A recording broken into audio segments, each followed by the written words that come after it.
Natus-san?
against War Move, and then they've got one against Hellraisers, and then one against VP. So they could drag VP into it here, but yeah, especially for War Move, it is a big. They need to win this. It's kind of do or die time for them here.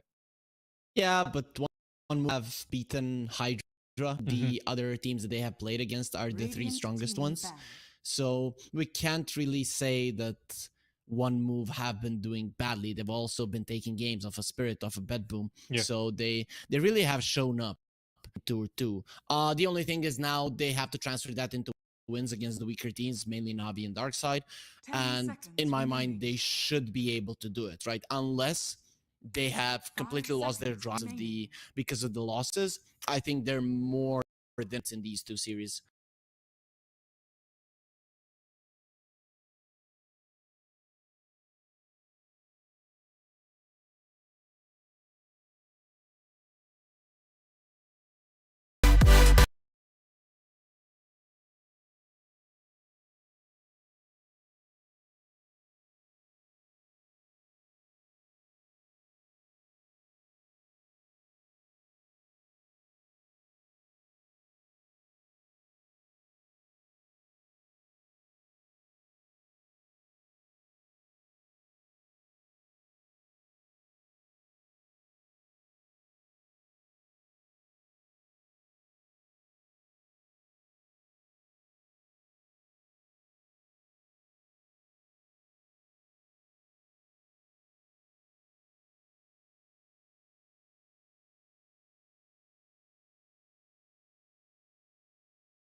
here the series against one move, and then they've got one against Hellraisers, and then one against VP. So they could drag VP into it here, but yeah, especially for one move, it is a big. They need to win this. It's kind of do or die time for them here.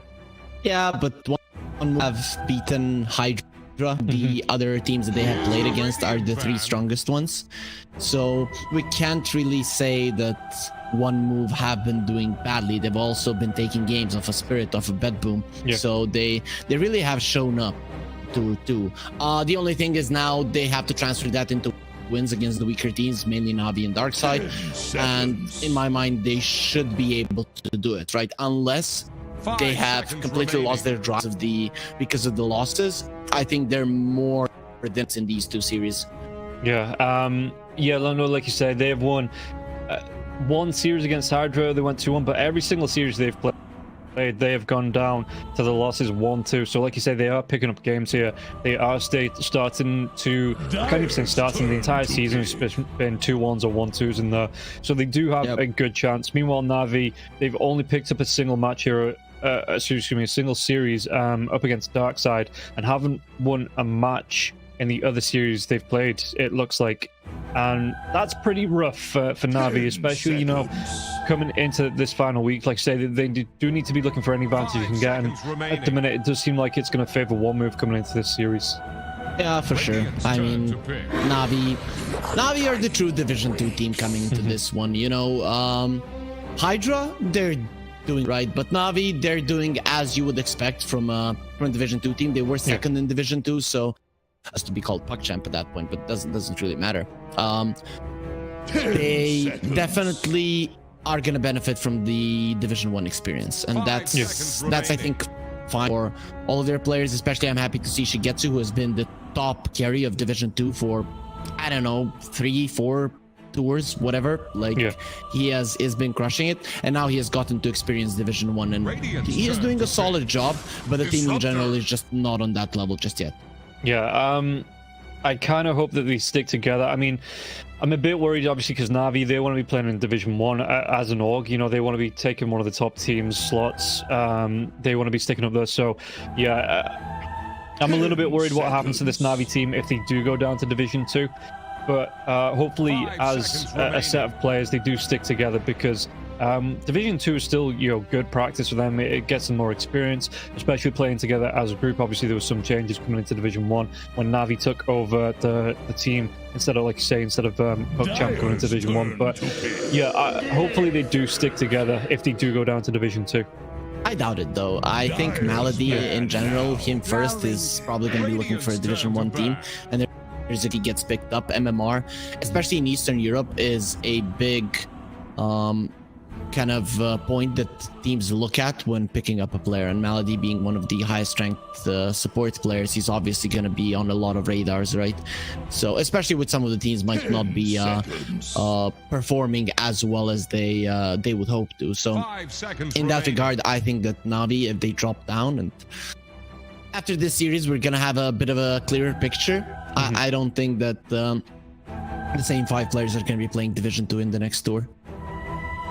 No, that is a bit of a shame, you know, if that does actually happen, because I do say, you know, a lot of those, they have good showings, and when you do have like those glimmers of quality, that, you know, they just need to stick together to refine it, because there are some good players in there, and if they do end up splitting up, if they go down, you know, it's just a shame that they aren't able to stick it out a little bit, but that is the nature of the DPC, you know, that's kind of how it works. And yeah, you need to be as strong as possible coming into Tour 3, because that is your, even if you're in Division 2 with the regional qualifiers for TI, that's when you need to be at your strongest. If you're not going to get through on points, and if you're not on division points, DPC points, excuse me, you do need to give yourself the strongest chance, and it's still just a shame though that might be the outcome. Well, it is what it is. The rules are the same for everyone, so you could say it's fair. We might, as viewers, want to get a little bit more attached to the player team combos, but I guess the era of that is mostly gone. Especially in Eastern Europe, you never really had that, right? There were a lot of changes even in the best of times, right? Remember old Virtus Pro, Lil, bye-bye, hello Roger, right? And when they were winning majors and stuff like that. So you know, the the top of Dota, the top of everything, I guess it's ruthless. So it is what it is. You know, the dramas that are created out of it and stuff like that, it can still be fun for us as viewers and fans and casters, of course. But with that being said, we do have a draft on our hands, and really nothing too like out of the ordinary, right? The only thing that kind of sticks out is the Death Prophet, but I feel like, you know, Bed Boom and One Move have been the ones that do prioritize it. Or am I wrong for One Move? No, I'm not. They have been picking it up quite a lot. Yeah, no, they've picked it up a few times as far as I'm aware. Yep. Yeah, the Drow Ranger coming out here from Navi as well. It is a nice answer back to the Death Prophet when you get the shard out. You know, you've got that hypothermia that's going to limit the regeneration coming out from the Death Prophet, so those Spirit Siphons not going to be as effective. But yeah, the Death Prophet coming into this one, you know, can run down buildings pretty early on. We didn't see, but there was a Drow Ranger in the last series, and the Primal Beast was the pickup in the lane against it, you know, so the Primal Beast able to get on top of the Drow Ranger, just comes through with a trample, and the Drow, no real escape mechanism there apart from the Gust. So once that BKB is up from the Primal Beast there as well, it's really hard for the Drow to get away from that. So I wonder if we see that coming out for One Move here as well, or whether you want to run this Death Prophet as that offlane hero up against the Drow in the lane. To say though, Kiritich messed up in that laning phase that I watched it. You know, people tend to be greedy, and like level 3 he doesn't get the Gust. Sometimes even level 2 you get the Gust. Yeah, you have the Clockwork, but he's going to be dodged at one point, or he's going to mess up at one point, and then you're going to die. So, you know, Primal Beast is a good hero against the Drow Ranger, but at least Kiritich in the previous game that was happening in the previous series, he should have been able to survive a couple of times in the laning stage in particular if he wasn't greedy. Yeah, one of those things, you know, a learning experience for him there. Again, still a very young player coming into it, and being, you know, thrown into like VP's just the front line, you know, straight onto the VP carry after coming up from Namiga. You know, he's still got plenty of time to learn and improve, and that's one of those things he'll probably take the lesson from the game, and in the future it might not happen. You know, he'll have the knowledge to try and deal with it. For sure, that is the case, right? But I feel like he should have known. One Move here are a little bit down on their reserve time, right? I don't see that they got any penalties, so this is quite surprising that they took so long with the bans. And to be honest, it is gonna hurt them now throughout the draft. Navi should be picking fast right now. They need to be responding to this fast, and One Move could get into panic mode. Yeah, no, you are right. Navi, they're kind of in the driver's seat at the minute, like you say, with that reserve time that they do have. They could think about, I mean, it looks like they are going to take a little bit of time to think about it and give One Move that breathing room. Okay, it's going to be the Lycan that comes out for Navi. So, yeah, we've not really talked about the draft, just little bits here and there, but the Undying Drow Ranger more than likely going to be the safe lane here for Navi, right? Because, you know, that Undying's kind of taken over the tree and the Clockwork's role. Yeah, literally no doubt about that one. I mean, we haven't seen anything other than a 5 Undying for a very long time. Even though I'm was a fan of, you know, Southeast Asia playing offlane carry Undying, it really hasn't survived through different metas. And Navi, they're gonna go with, you know, basic heroes here, and I really like this, right? One Move, they picked up the Mirana to deal with the Undying Tombstone, but Navi, I mean, look at them now. They have some lockdown coming out from the Snapfire. They have some tower push, immense amounts of physical damage. Absolutely no way on the side of One Move to protect anybody from the amount of physical damage that Navi are going to be bringing to the table. So this is scary for One Move. Yeah, and they come out with the Monkey Kings, so at least in the lane up against the Lycan, that should have a really good time. But coming into the mid to the late game, you're up against the Drow Ranger that can right click your way outside of the Wukong's command here. No real, I suppose you've got the Disruptor that can throw a kinetic field, you know, Static Storm that can help the Monkey King. But, you know, if you're One Move here, how are you feeling with this, you know, Monkey King coming into the mid late to late game here up against the Drow Ranger?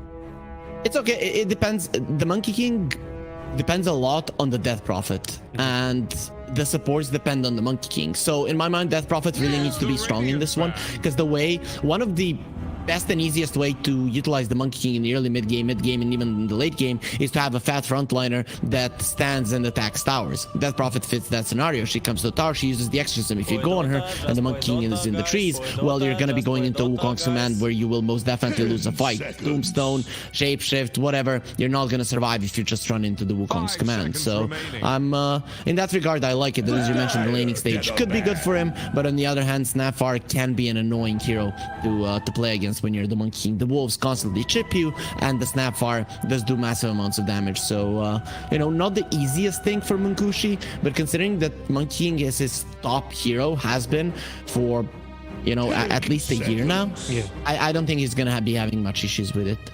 No, yeah, it's one of those heroes that, you know, he kind of knows the ins and outs, so should be fairly confident in every matchup. And the side of Navi, so you are thinking it's going to be the Lycan Snapfire off lane, you know, nothing like putting the Snapfire in the mid, anything like that. Are you looking, you know, purely at this Lycan Snapfire off?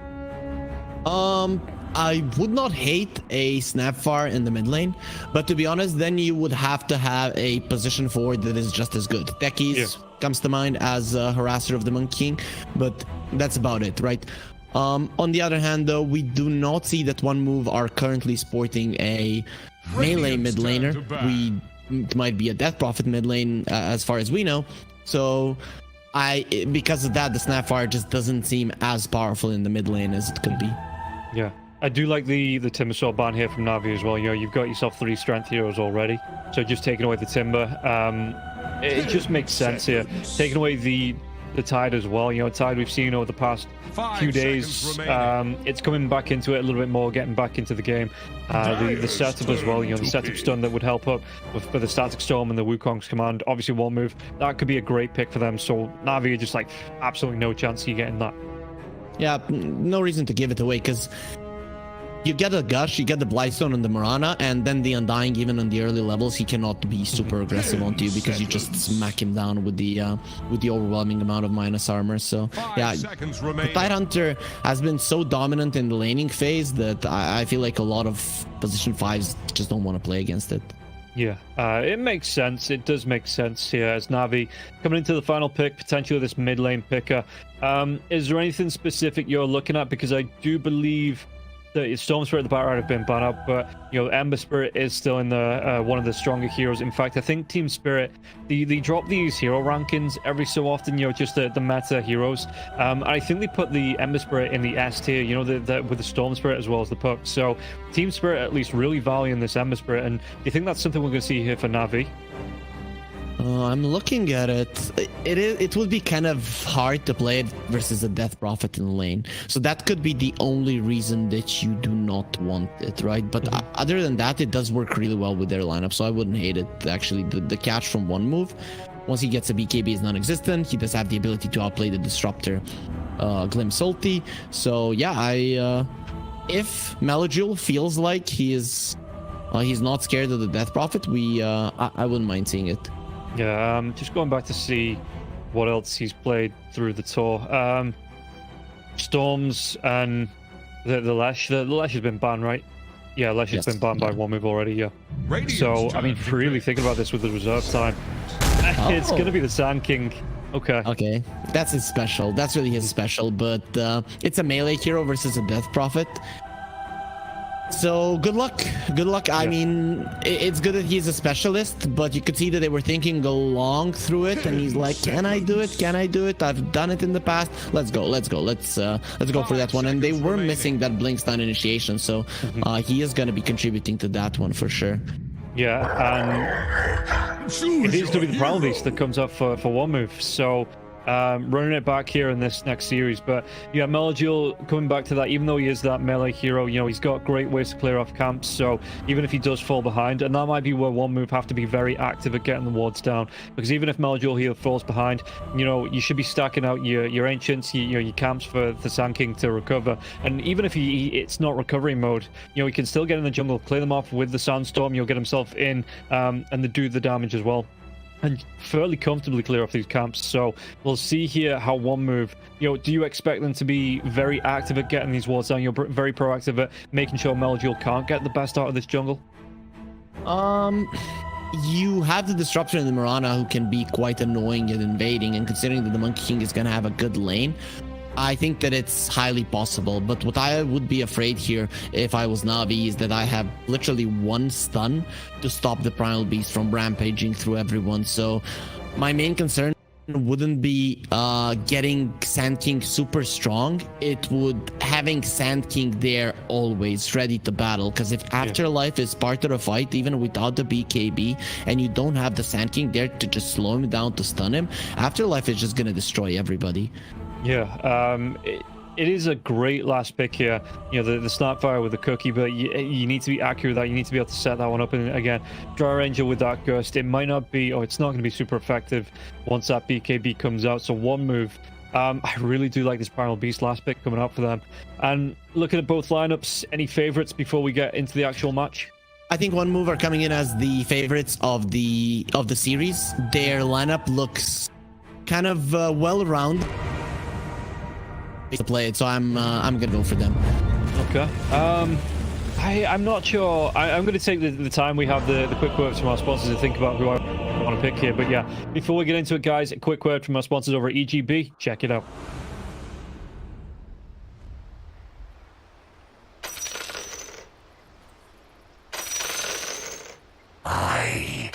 Prepare for battle. Сейчас поиграем. Excuse me, brah. Excuse me, brah. Welcome back in. Welcome back in. And I think I'm going to go for Navi. Okay. I just like the potential of fighting for the draw range. You know, if he hits a good power spike, should be able to deal with the Monkey King. You've got the Lycan, like you say, that can push down these buildings. I think a lot hinges on this Melduel Sun King. You know, I do want to see him getting active around the map, you know, getting involved early and looking to help push that advantage for Navi, but it is close between the two.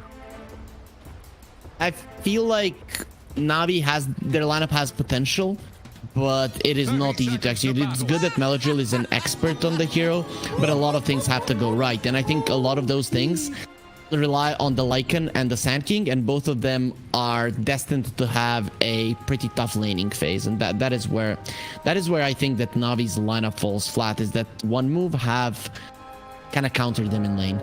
Yeah. Well, we'll keep an eye. We'll see how this is going to play out, as Afterlife going to throw a baby rage at being decayed, losing those 4 strength, and not going to be happy about that. But it should seem like they're going to be able to get 3 bounty runs out of this here as well. The invade coming in from Daniel, it's not going to pay off. In fact, Jingu's going to come out straight away here from Munkushi. The Wolves trying to do a little bit of damage to Munkushi, but he's going to be getting everything back here. The damage onto Daniel. Daniel just keeping pace and will be able to get himself away.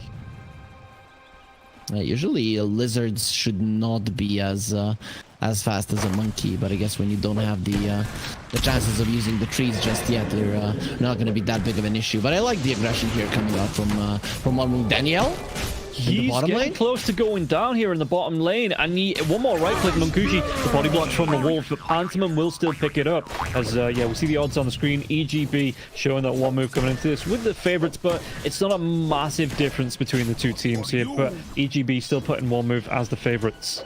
The Observer a little bit more focused on Melduel, you know, like what are you trying to do with that mid lane Sand King? Who cares about the first blood? But yeah, we are gonna be missing it there. What happened was Munkushi was just running towards Danielle, and of course glimpse level 1. That's something that we've been seeing pretty much all the time in every single region, with Disruptor being so popular, and it does land him a kill.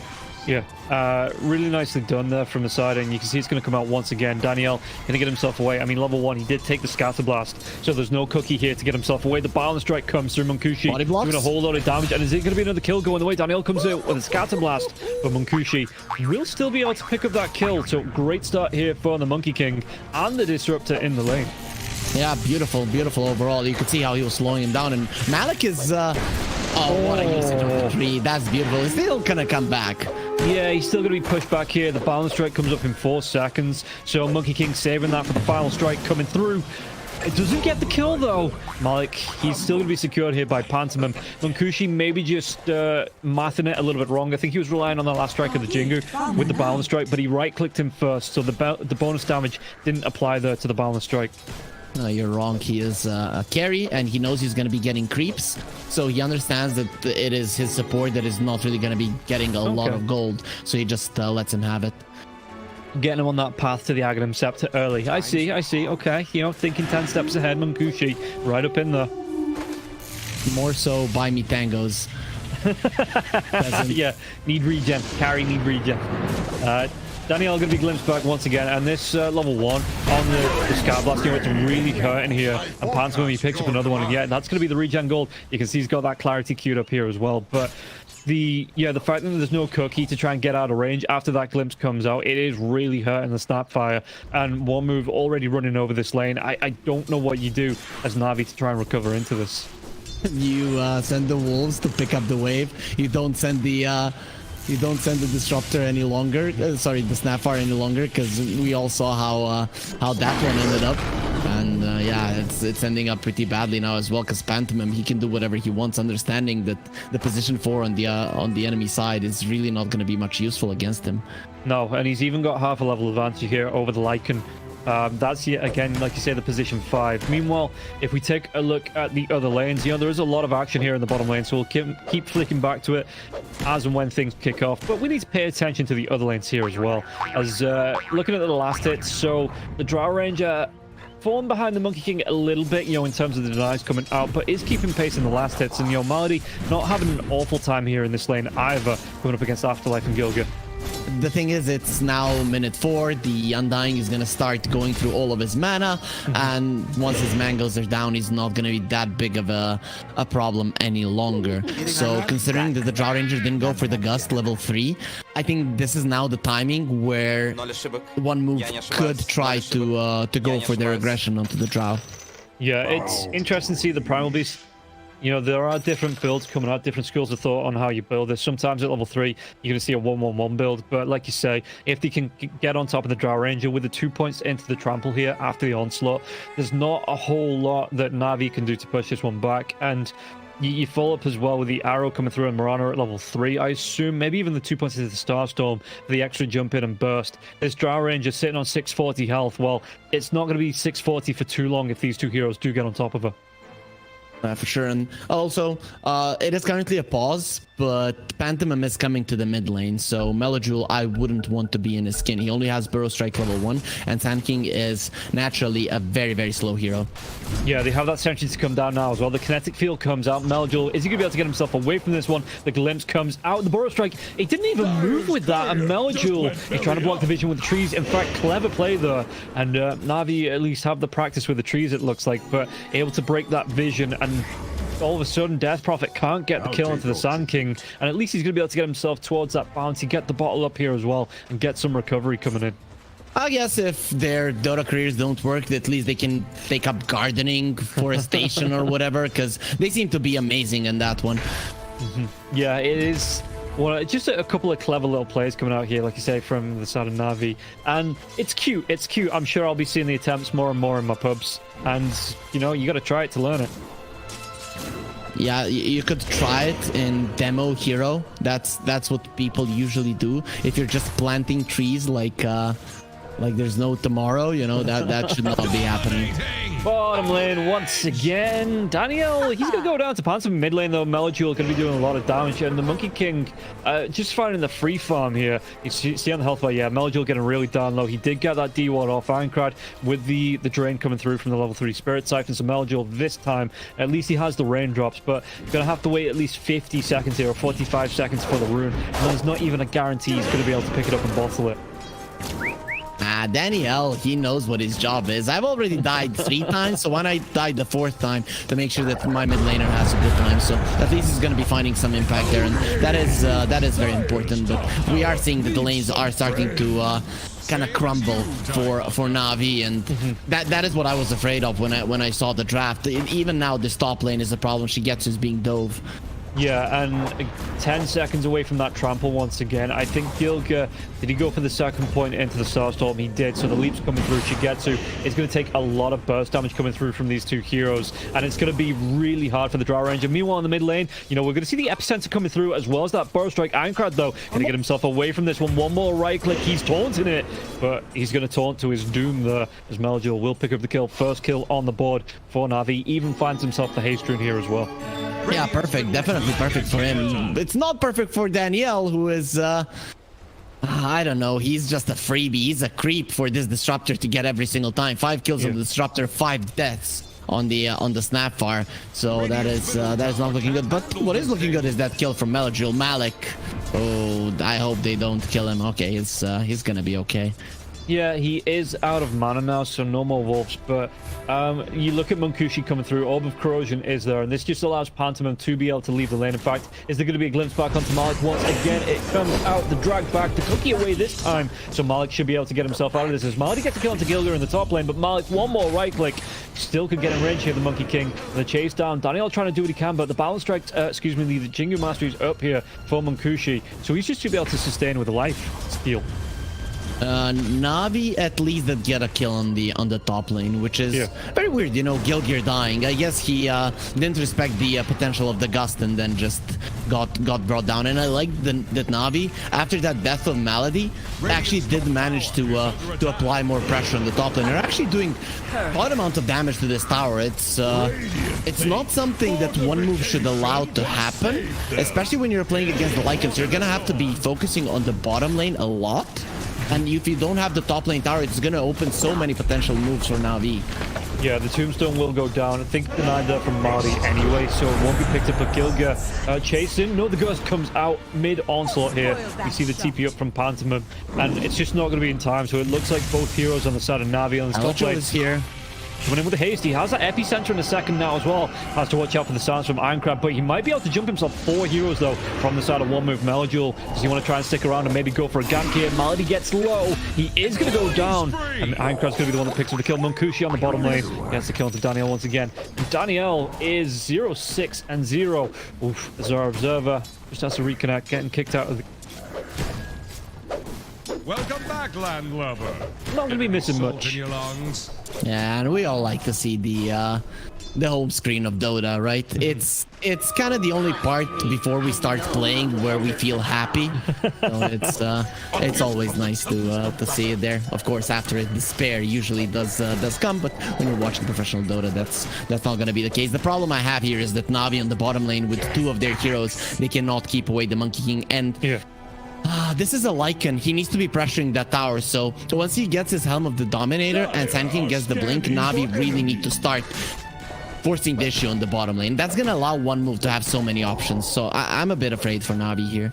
Yeah, and the bottom lane going so well for one move, even if the Snapfire starts to move around to try and start top lane. I'll come back to that in a second. The Ghost does come out though on 2. Arrow's going to miss as well onto the Drow Ranger, so Afterlife not going to be able to get the lockdown, and the arrow follow-up from Gilga, or the setup, for the Pulverize, not going to be there. Shigetsu going to be comfortable on this lane. But yeah, no, the fact that the lane went so bad for Na'Vi, it means that even if the Snapfire moves off to try and get these stacks out, you know, help his teammates in a different way, that he's going to be mirrored by Pantomime, because the Monkey King, the Lycan's not going to pose a threat to this Monkey King. The Monkey King could actually get a couple of kills, and you see that the Lycans already moved into the jungle, and they're just completely giving up on this bottom lane.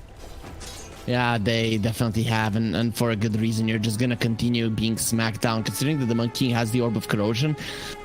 Your tower could be in trouble, so you have to at least be somewhere there. And one interesting thing, the Monkey King is thinking about the Radiance, so we could be seeing the Radiance Agonist build right off the bat here for Munkushi.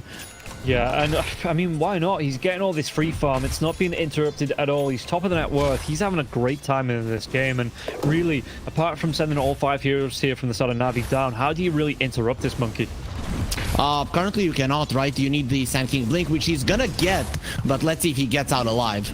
Yeah, he's gonna be chased down. He's 5 gold away. He might be able to buy the time with the Burrow Strike here. Right! Takes onto the gold. He had a half a second to buy that out and just couldn't get it. smash your freaking keyboard, you know?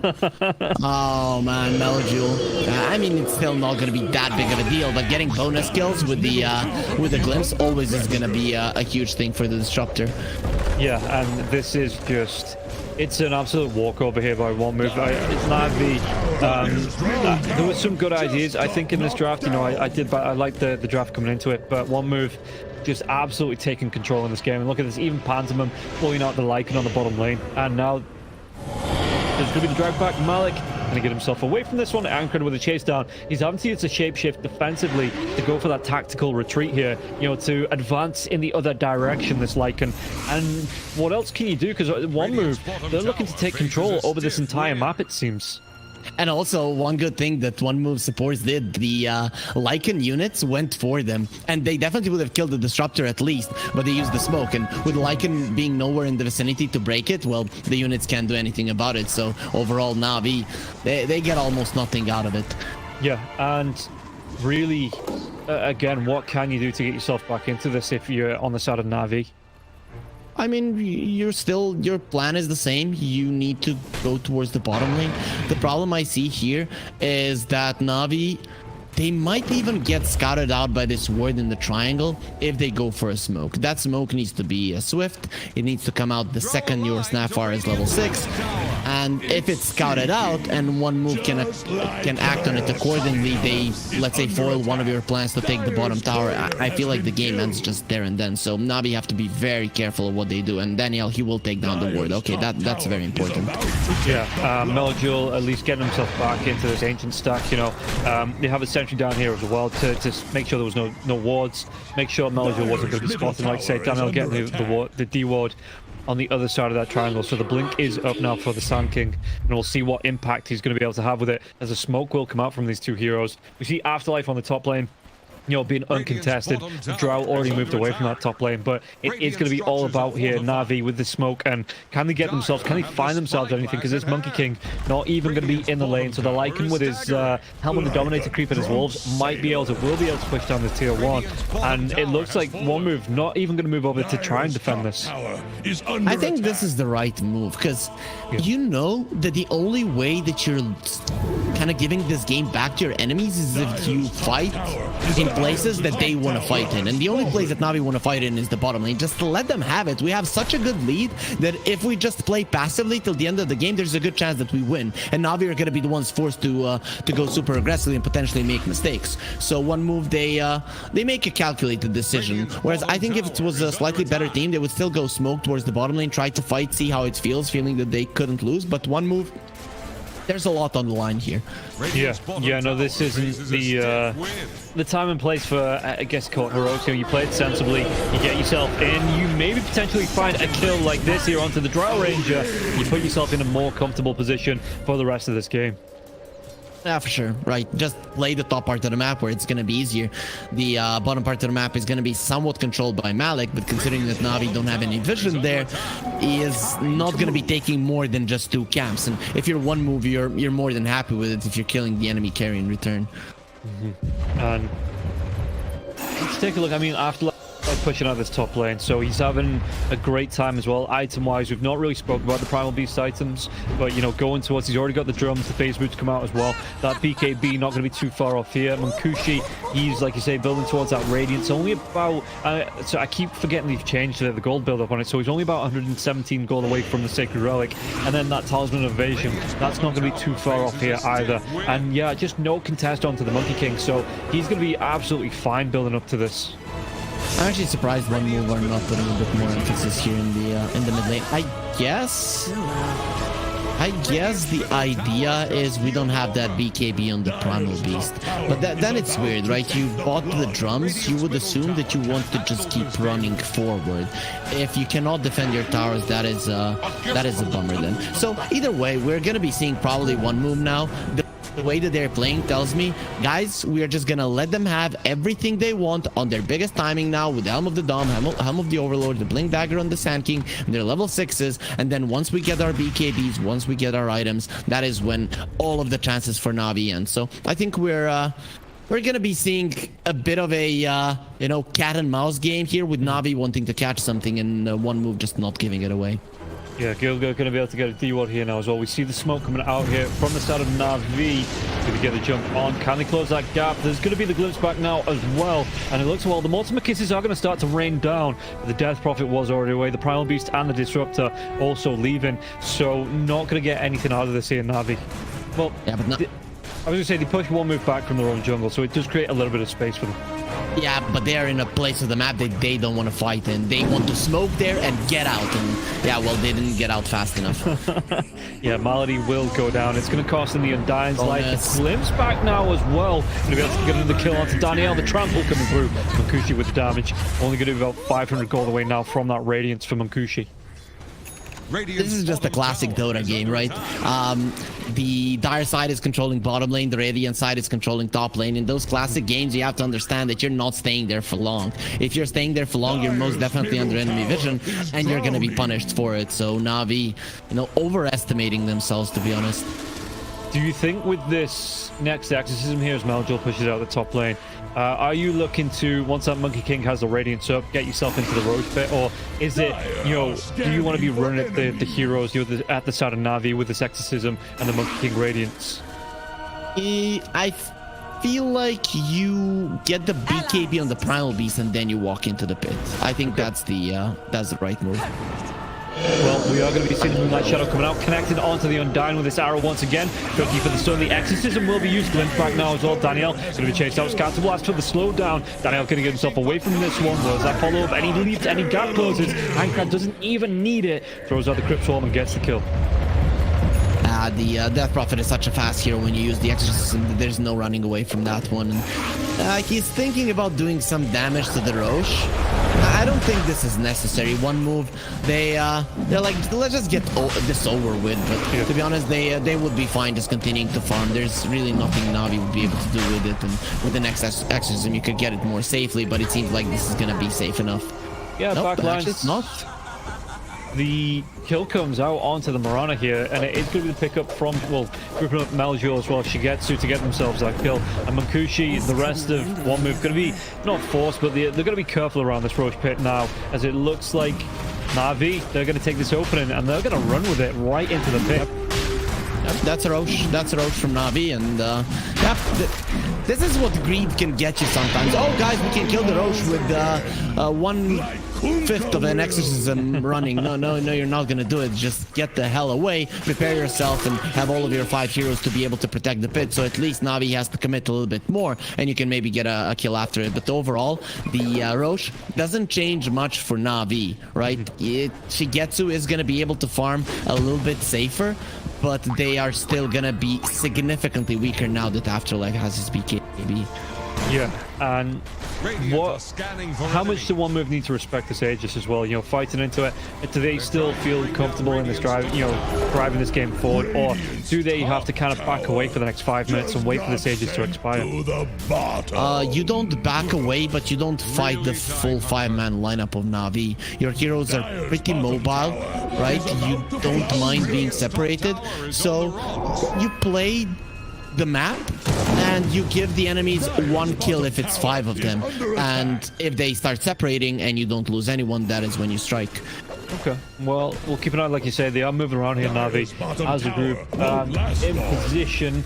Take a look at the player comparison though. Afterlife, he's a little bit hurt. Oh, they're going to get a jump on the Mortimer Kids to start to rain down as well, but the Static Storm will be used. Wukong's command as well coming through. Maljul is going to survive through this. They get the damage through. Munkushi with the Violent Strike, but Aincrad, he might go down and return. And now they might even try and chase for a little bit more, but that the Wukong's command, Shigetsu, he walks himself into it. The Aegis will pop, and even take down Daniel now as well. He's going to be caught out of position, this Drow Ranger. And Shigetsu, he doesn't have the BKB. He might come out on the curry now as well. Shigetsu, though, has to run himself away. This Primal Beast Afterlife trying to chase down the TP though. Shigetsu is going to be interrupted by the onslaught. The backline, so they get the kill onto Munkushi and Gilga, and this might be another one onto the Afterlife. Afterlife going to get himself away from this one. He doesn't have the mana for the onslaught out, and this might have been, you know, the biggest brains baits coming out from to his Afterlife being chased down. Cookie won't connect, and he's going to be able to get himself through this maze of trees. Now has the mana for the onslaught and will be able to run himself away.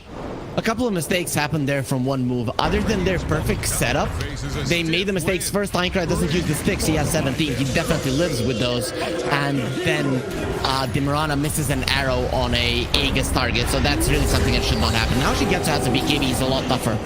It literally comes out and he's able to use it as the onslaught was about to connect there from Afterlife. You know, a thing of time, and then all of a sudden Na'Vi back into this. They've taken down, what, 5-6 heroes in the last couple of fights. So even getting maybe a courier out of this as well. Monkey King, he's going to be fairly safe with that courier now. But they are going to lose a tier 2, so that was a great fight for them to take, grouped up. And even though it cost them a couple of buybacks, they were able to take the fight against One Move and a tier 2 tower as well.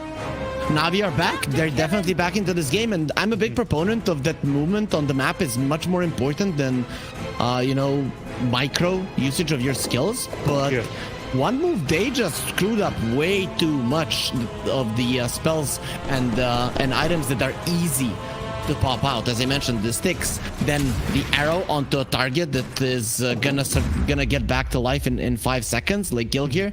He very rarely does that, but there has to be some you know, communication issues in terms of people screaming and stuff like that. So One Move, they made mistakes that now allowed Na'Vi to come back into it, and the BKB coming at the perfect timing, you know, all of the stars aligning for Na'Vi at the right time.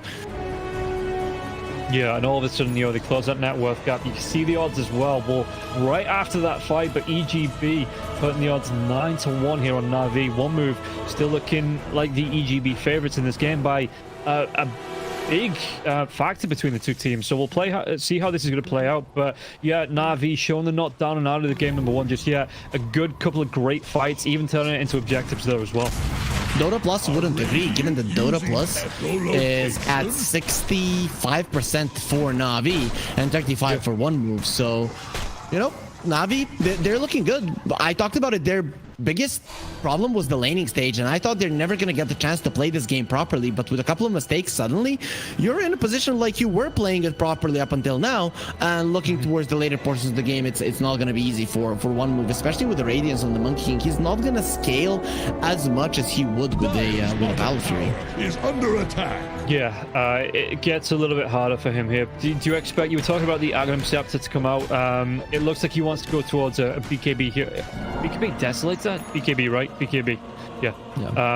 To come out for the Monkey King. But the Drow Ranger is going to be going for a Butterfly here. So the Scout is queued up. Not going to have any knowledge of that just yet on the side of One Move. But Shigetsu, you know, is it going to be a bit of a detriment if this Monkey King going towards this next item and he's not going to be on the path to the MKB? The thing is, MKB on the Monkey King is good, but you do not have that much lockdown, right? And Drow Ranger at some point will get the Hurricane Pike, has the BKB. I'm thinking Shigetsu is on point with this item, even if the MKB does come out. Okay, we'll see how they're going to play around. Would you prefer the Monkey King to go for a Basher than the Skadi? Skadi is the item that counters the Drow, right? You hit her, your Monkey Warriors hit her, and Shigetsu just not that strong anymore. Static Storm is going to come out, but it doesn't actually catch on to anyone. So Pantheon's going to go down. Malik's going to be able to pick up the kill. Afterlife can he get himself away with this BKB because the physical damage coming out from that Drow Ranger starting to stack up there. And the Wukong's command has been dropped, but you can see that Na'Vi just waiting on the outside of it for it to wear off to get themselves right back into this mid lane. And even the Black Dragon pushing out here with the Fireball. So let's see, One Move. How are they going to try and play around this 4v5? It looks like they're just going to back themselves away. Really weird that Pantheon did go for a play like that, because, you know, okay, you've caught the Lycan inside of the Static Storm, but the Drow Ranger is still gonna stand her ground and destroy you. So the way that One Move need to fight is that Aincrad is standing his ground, Na'Vi are going for him, there's a Wukong's command over him. That is how you win a fight, right? And Aincrad just needs to get to a point where he can pop his BKB. He doesn't have it just yet, but when he does that, he lives. And that is how you win a fight. Inside of Wukong's command, the damage output is going to be quite high. If you're running in with this One Move lineup, that's not good. You are going to die. Radiant's middle tower is under attack. And I get the idea behind it. You know, if you get that Static Storm, you look down 2 or 3 heroes on the high ground. But if you're doing that blind, then, like you say, because the wards were down from the side of Na'Vi, so they saw Pantomime coming towards him anyway. And it's just, in theory, it is a great way to get the lockdown and try and win the fight against Na'Vi, but like I said, only catching out one hero and not being able to capitalize on that from the side of one move anyway, after the fact that, yeah, Na'Vi, they take those fights all day long. For sure, and Leica now is approaching the BKB. Drow Ranger is approaching the Butterfly, will almost have it.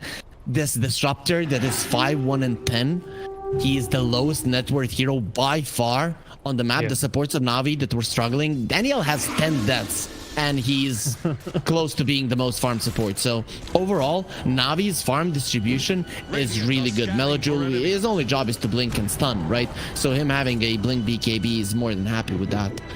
Yeah, and you can see the snapfire as well going towards those creeps, so he's going to offer some more sustainability in these fights. Meanwhile, I don't think anyone on the side of one move. Oh no, the Mirana already has the creeps up. Okay, so yeah, okay, good. Good item there for one move. But yeah, just with the way the fights have been going, you're even more sustained from the side of Na'Vi. It's going to make it a little bit harder for one move to fight into this. Definitely one move. They're running in. Yeah, the glimpse of Cookie comes out though. They've got the lockdown onto the Lycan. Lycan, can he get himself out of this? Not going to be able to survive through the Wukongs and the Static Storm. So good pick off there from the side of one move. But Na'Vi, do you want to try and turn this one around? I'm hearing the epicenter being teased here. But Na'Vi, did they actually want to go for it? They get the jump onto Gilga. Getting that kill onto the Mirana. Okay, nice trade there, but one move coming off the bat to taking down the core. They did lose a tier 2 on the top lane, so that kind of makes it even, or maybe even in favor of Na'Vi, because now the only tower that you have is the mid tier 1, and setting up a fight around mid tier 2, sorry, and setting up a fight with one move around that tower in particular is incredibly hard, which pretty much means that Na'Vi are easily gonna take all of the outer towers from their enemies, and that puts one move in a very uncomfortable position. You did kill the Lycan now, but once he gets the BKB, those kind of situations, they're not gonna happen. So I wouldn't want to be in one move skin right now.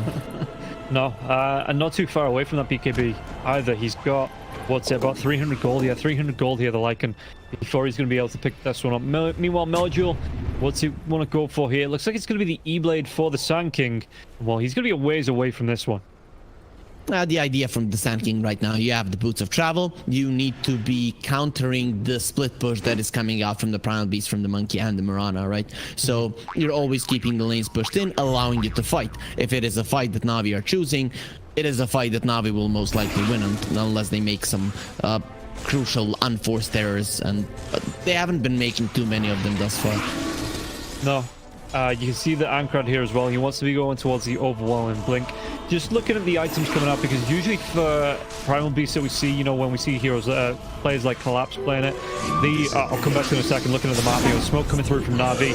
They're going to be able to get the jump onto him now. The Water is disrupted. A double is toy, not going to be super effective. The Mortimer Kisses starting to rain down. BKB here for Ankrad though. What else can he find from this? It looks like with this Moonlight Shadow, the side of one move will be able to get themselves away.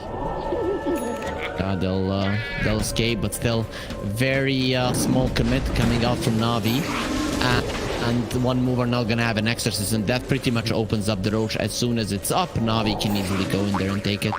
Yeah, you can see that they've parked Malady in here, you know, just waiting to see how long it takes to come up. It is only gonna be 2 seconds away, so 3, 2, 1, and he's back in the room, or the pit, I guess you'd call it. But yeah, how did one move then try and contest into the arrow's going to fly through, connects onto the Roshan itself. So one move doing a bit of a favor here for Na'Vi, and look at how quickly it's going to go down here as well. I don't know if one move's going to be able to get into the pit. There's going to be a really nice burst right now for Gilga. So Gilga, well, with his pulverize, can he do the damage? He take down Melojul, but Melojul, he has that buyback if he wants it. Yeah, and he'll be going strong. The Aegis. Yeah, look at how quickly bursting down through Gilga, and Gilga's going to go down. Malik gets the kill, chasing on to Munkushi, but there will be a kinetic field, so it stops that gank in its tracks.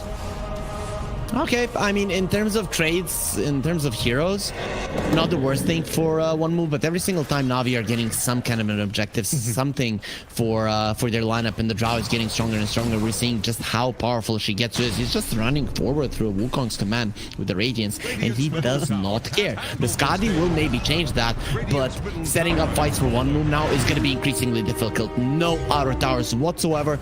The angles of finding fights now are gonna be almost impossible for them. Yeah, and that Melodule jump in, it was purely tactical to make sure that One Move couldn't get themselves into the pit and contest. You know, even if he did go down, it was a great move there from the Sand King. It means that, you know, Aegis goes away if you get to Shard there for the Snapfire here as well. So Danielle now can use those cookies a little bit more offensively, you know, start to stack that damage, because you get caught out, you've got a Mortimer Kiss underneath here as well. That damage does start to stack up. It definitely does, right? But the longer range is always nice, especially when you have these two supports of One Move that pretty much just want to run away from the Lycan. If you can help the unit to get on top of them and don't constantly need to chase them, the two of the supports can die very easily without any commit coming out from Na'Vi. Yeah, and again, One Move, you know, looking to push back onto this, but with the Aegis up, it looks like Na'Vi once again grouping up as 5, and they've still got themselves the in fact, they've got all of their ultimates coming into this now as well. The Exorcism is still there if One Move want to try and push this one back, but he's going to jump in. Shigetsu, is this even going to pop the Aegis? He's going to take a lot of damage, pops that BKB. It looks like they're going to try and back themselves away outside of that Wukong's command. Like I say, that cookie, that extra hop distance, it gets Shigetsu away, so was able to get himself away from that Monkey King. This game now feels over. It really does feel over. You're not gonna have the Exorcism, you're not gonna have the Wukong's command, and this is just the way that One Move, the second they lost their momentum, their lineup just doesn't fight too well, because we talked about it. Your lineup relies on the Death Prophet standing her ground. Aincrad cannot stand his ground. He has nowhere to stand his ground at. And suddenly you have to go for these pseudo initiation plays or something, and it just doesn't work out. So the second that the Drow didn't die there, now this is going to be an easy lane of racks for Na'Vi. Yeah, Ilya actually trying to cut the wave in the mid lane now as well, so not trying to go for this top lane deep push now. Afterlife going to take a lot of damage and physical coming through here. The last couple of right clicks aren't going to connect, and Afterlife will be able to get himself away, but Shigetsu just says, cool, I'll just take your tower then. Hansman trying to do what he can coming forward. Was that BKB for the Drow? About 25 seconds away, but they'll still have this Aegis for the next 2 minutes. So Na'Vi, they're looking to take a lane of racks. Fortification will be used here, but how long is it actually going to protect these buildings with the wolves, with the Drow Ranger just right clicking down on it? Arrow will connect now as well, but again, Drow Ranger still has that Aegis. That Arrow is big on the edge of the Wukong's command. The Force Staff comes out. Meljo, he wants to dive in, got that Epicenter going here as well. Has he? Yeah, he has, doing the damage, and he gets everyone outside of the Wukong's. And yeah, the BKB will be up now. Arrow! Drow, but the lockdown, is it going to be enough? They do get the kill onto the Drow Ranger. They'll say One Move, they might want to try and chase, defending the racks. Daniel, with the next one to go down to Munkushi. One more right click, he will go down. Now the Lycan being caught up by 2, 4, 5 grouping up around him. Maliki uses this BKB. He's got the shapeshift, looking to try and do the damage to Phantom now as well underneath the sentry, but can he get the runaway from this? That BKB will be wearing off, and the shapeshift not soon to follow. Oh, nice one there. The arrows of Gilgear saving the day. First, it's bound to strike into an arrow. They kill him once, and then once they've killed him once, the arrow does connect. A night and day difference to what we saw happen on the bottom lane, where One Move had their lead. I still think One Move are in a bad spot, but saving their axes there on the back of beautiful mechanical plays keeps them in the game. Yeah, and all of a sudden now, with 3 heroes down on the side of Na'Vi, you can see that One Move starting to make a beeline to these objectives. Afterlife on the tier 2 tower mid, maybe looking to catch out anyone that comes to defend it. You've got Monkey King in the dire jungle trying to find what farm he can to build up. He's not going to be too far away from that MKB. That will be coming out in about 100 gold. And meanwhile, that's going on. Aincrad trying to push the lane out on the bottom, get him towards that Shiva's guard, it looks like. The main thing right now for One Move is push out the waves. Make sure that you can get a pick off here and there when the enemies are not together, or at least force Na'Vi to use a smoke so that you spook out. They use that smoke to get some vision, and then you've gotten something out of them. But One Move, I like that they didn't commit so much on let's get a tier 2. It is just not that important at this part of the game. Make sure that you control a solid chunk of the map, that you get your next round of items, and if you execute as well as you did in the previous fight, you do have a shot to win the next one, and possibly on the back of that one the game. Yeah, I was talking about the itemization a few minutes ago about the Primal Beast, and it's going to be the Boots of Burn coming out and then going back into the Hex. And the Hex is what, you know, he's got himself a casual plate mail, but the Hex is something that you do see coming out for a lot of offlaners at the minute, even if they're not, you know, an in hero that usually builds into it. The Hex is just so strong at the minute that, yeah, Melojul Gets himself away with Forest right there. But yeah, the Hex is really good, and you see a lot of the offlaners building into that utility at the minute in the current meta. It is the late game changer, right? So once you get the Hex, all of those things that I was talking about fall down the drain because you have this ability to just initiate and stay on top of a target for a very long time. It just changes the way that the game is played completely. Just one of the Hexes it comes out. But then again, you know, Na'Vi, they're itemizing properly. They want to Hex on the Sand King themselves, and Shigetsu is looking towards the Lincoln Sphere. Yeah. The MKB is out now for the Monkey King, so that's going to be a little bit easier fighting into this Drow Ranger. We'll see how much impact it's going to have Afterlife. The BKB's back up now for the Death Prophet as well. That's why they're going to be able to make the jump. Do we have the vision? I think we just saw it. Yeah, the outside of it. And if it's going to jump onto the Drow Ranger, do they have enough to finish the job? They do. He's got no buyback here, Shigetsu. And now Daniel's going to be the next one chased down. Monkey King wants to go for Marley now as well. Daniel's going to go down on the back lines. And can they get the kill this time? Again onto the Lycan. Caught out in that kinetic field. The static zone comes through as well. He's already used the BKB. Drag back Malik. He just has to stand and take it. The trample damage. Afterlife will be able to get the kill. Dire's middle tower You have a cage. Dogs do not run from those easily, and I'm actually surprised Na'Vi got caught off guard by that one. The thing is, they have solid deep wards, especially in the top part of the map. You don't see anyone moving there. You have to know that something is up, and they just let their Drow fall down. And this is what I was talking about. You do not need to push those tier 2s. They're not so much important. You need the lanes to be in a good spot so you can make plays like this. Yeah, Gilgil will be able to push out that tier 2 tower in mid lane, but Meljul, Munkushi going to get himself away from this one. 5 seconds away. Munkushi might try and chase with the backup of the Death Prophet, but it looks like they're just going to let Meljul go here. He misread that one. He thought that he escaped to the top right part, but he went down south. So it's gonna allow Meljul to get away. And considering you're a Monkey King with the Radiance, you just stand inside of the Sandstorm, and he's never gonna be able to blink, at least not without using his BKB. Yeah, and like you say, he wasn't able to chase down in the right direction. So looking at this now, you know, one move, they've got a comfortable position in the Dire jungle. They're going to see Roshan at least the next 5 seconds here, taking this outpost out. Do they want to protect this area of the map, or do they still have to be responding to where Na'Vi are going to be moving? You protect it because Roche, it's instant away. Roche. Yeah. I didn't even see a second, so it's instant 8-minute Roche coming out here, and that is the main objective right now. That is where the game kind of gets won or lost right now for both of the teams. Let's see the buybacks. Well, Na'Vi a little bit better there, but the ones controlling the outpost are one move. Yeah, and I suppose it's not like you've got any racks pushing on the side of one move, so the lanes, apart from when the Howl comes out here from the Lycan, the lanes should still be light in terms of you're not going to lose anything. You're not going to lose any tier 4s. It's not pushing into Ancient, anything like that. But we'll see here how Na'Vi, they're going to go about fighting this into it as the arrow connects onto the Undying. That's going to be a max level stun as well. So Undying taking out of that for 5 seconds, but it looks like one move, playing it safe, just backing themselves away.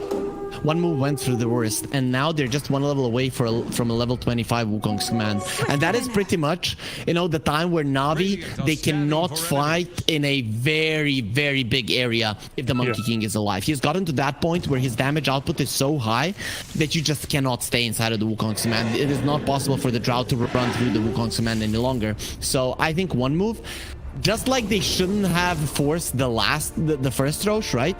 They shouldn't force this one. Just take it easy, get your timings, and once you do, that is where Na'Vi are going to be feeling a lot weaker than they do now. Yeah, and we'll see the bottom lane will push out a little bit. That creep wave is starting to stack up, but for the most part, the top lane's being pushed back. You see that this is where one move want to try and defend on the map between the, just past the river of the Radiant side of the map here in this dire part of the jungle. So we'll see. I mean, Na'Vi, they're backing themselves away. This might be a little opening to find a kill here, as it looks like, yeah, one move, they're drawing the battle lines. They say we want to be going towards the top lane, maybe getting the catch out onto Shigetsu. They're not backing up. They're just staying a little bit more between their ward and the mid lane rather than closer to the outpost, because that's a little bit more dangerous. So they understand that positioning is more important than a couple of waves, and they understand the bottom lane is pushing in. So once one move tries to deal with that, that is when you strike. Oh, but we see the TP coming back from Ironcrad now, as well as Afterlife. So Na'Vi groups up as 5. Are they going to try and take advantage of this? Because he would have been seen on the map, these two heroes pushing out the lane. And all of a sudden, Na'Vi, they have a little bit of an advantage coming into this. But it looks like one move not going to be separated for too long as they do come back and group back up.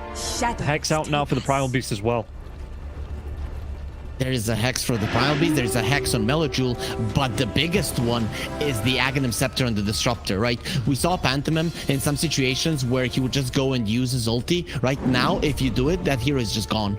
Yeah, straight away, and the Moonlight Shadow will be coming through now as well. Ankron in, the blink in, the Shivas comes.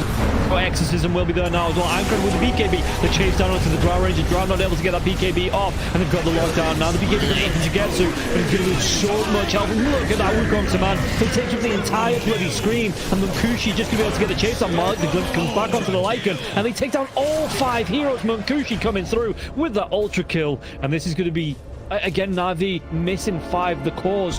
No buyback here. They don't even need to go into the pit. They're just going to be able to push out these lanes on the side of one move. I think Munkushi got to like below 100 HP in that fight. He was so low, and he gets the BKB and the Wukong's command off. Without the Drow Ranger, they just don't do enough damage. If Na'Vi had the presence of mind, if the Drow had the presence of mind to turn around there and attack the Monkey King rather than running away, maybe this fight goes differently.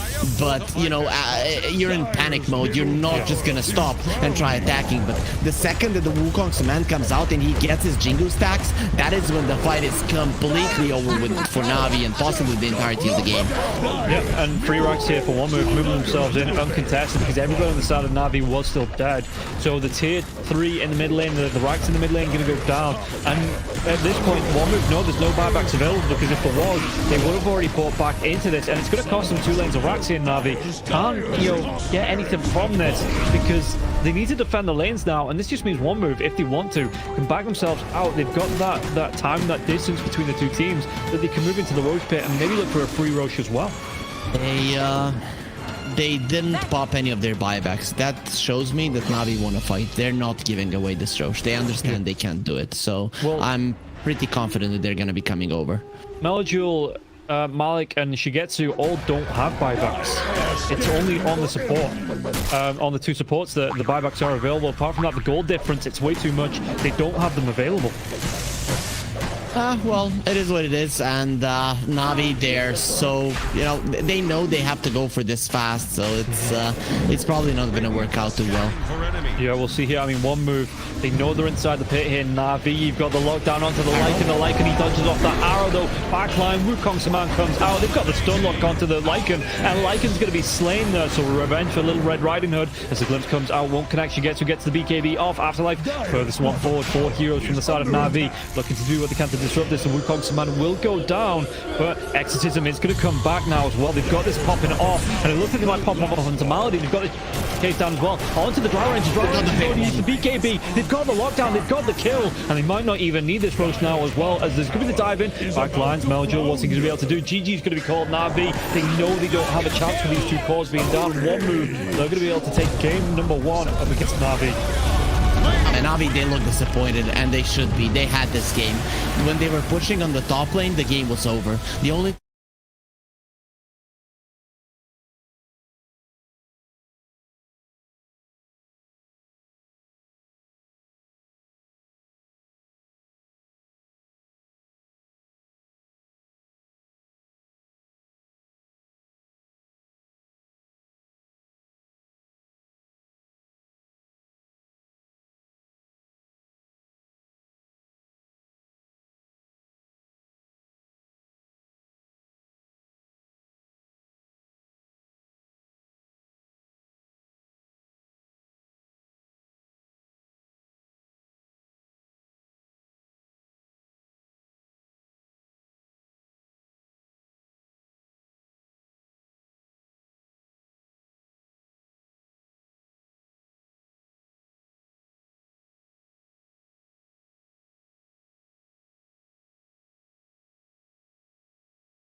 Navi's turn to battle. Well, you know, luckily we do have our.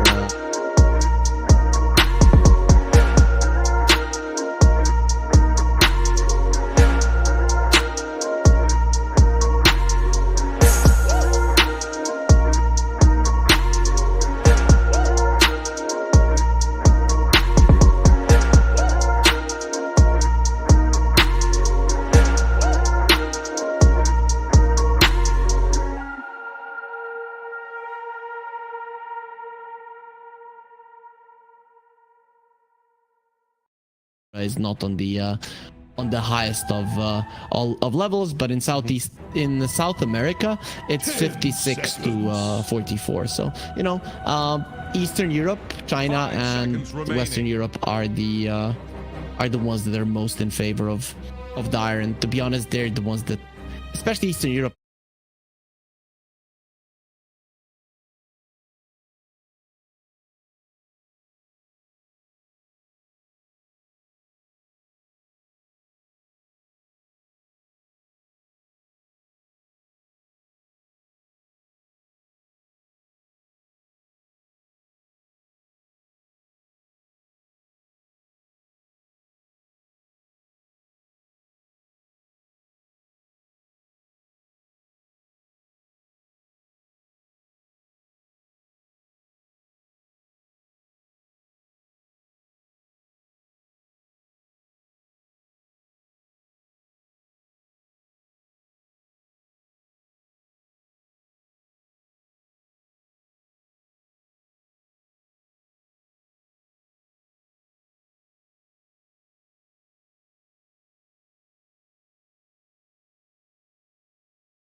Top tier S tier teams like we have Eastern Europe, right? Team is solid, right? That's the case. Where, you know, in North America and Southeast Asia, you might just know who's gonna win, right? In South America, in North America, in those two regions, you kind of, the season starts and you're like, yeah, these two are gonna win, and you're gonna be right more often than not. In Eastern Europe, that's not exactly how it goes, and you don't really know who's gonna be relegated. No, that is true. The quality of the league, especially here, you know, Eastern Europe, the quality of the league. I think actually Western Europe's, yeah, like you say, it is the same. Where looking at it, you know, anybody in Western Europe can still go down here. You know, there's a lot of 2-3s, 2-4s, right up to the fourth spot in the table. So that is still really wide open. A little bit closer here in Eastern Europe. You know, I think Virtus Pro, they've only played 4 matches. You know, Navi, one move dark side, looking a little bit weaker at the bottom of the table here, but there is still the ability for Virtus Pro and Hydra to be dragged into a relegation battle. And to be fair to Neff and his team, you know, playing, because he does manage nouns, they are sitting second in the North American League, so I can't clown on him too hard. Okay, that's. I still think though, but still, nothing is comparable to Western Europe currently. No, absolutely not. No, that is the definite truth right now. They are just too strong, considering that China just isn't what it used to be. They were the region that was, you know, maybe even stronger than Western Europe. Nowadays, it's not the case. But like you say, that talent export, you've got TA2K in there, you know, you've got Watson, you've got Laraccio playing, all these carries coming through, Yuragi as well coming through from the Eastern European region, making the Western now. Teams, well, yeah, making them all look good. Oh, is Malrine confirmed? 5 seconds remaining. Yes. Because he's still... Is he? I thought he was still playing for Namiga. The Dire get a ban. Yeah, No, it's not. Yes, It's the it's Radiant Armel. Sorry, I'm. Oh, okay. crazy, I was going to say, yeah, because Yeah. he's still registered for Namiga, Malrine. Yeah, but true, I did see the articles about him potentially moving on to Secret as well. So, yeah, even more exports coming out. Sorry, he said that there was a slight chance that he would have gone to secret. That's why there were rumors about it. Yeah, now I remember. My bad. I'm sorry about that one. I saw Kiritich and I'm like, Namiga fell apart. There's only the only reason, you know, for Malrine to or the only thing for Malrine to do right now is go to Western Europe and show them how it's done. But yeah, not the case. It was Armel that was picked up, so my bad. Anyways, though, let's focus on the draft. Forget about that one. We don't make mistakes here in the Eastern European cast. We're always right about everything. So we are going to be seeing one move going for a Disruptor Dragon Knight. So this is actually a really good opening because it's so flexible. And Navi, it's a nice one, but you know exactly what they're doing with these two. Yeah, the bands wise, Terrorblade comes out, Nagasaran, the Undyne's going to go as well as the Natus Prophet. One move, they take away the Broodmother, the Beastmaster, the Dry Range this time, and the Ursa being taken away for the side. But yeah, so a little bit more of the same here for Navi in this offlane. You know, instead of the Snapfire, though, you are going to be having that Rubik potentially. Don't see a lot of Rubik 5s, so I assume this is going to be the offlane for the side of Navi. And if you're Navi, do you just ban out the Monkey King coming up against this lane? I would.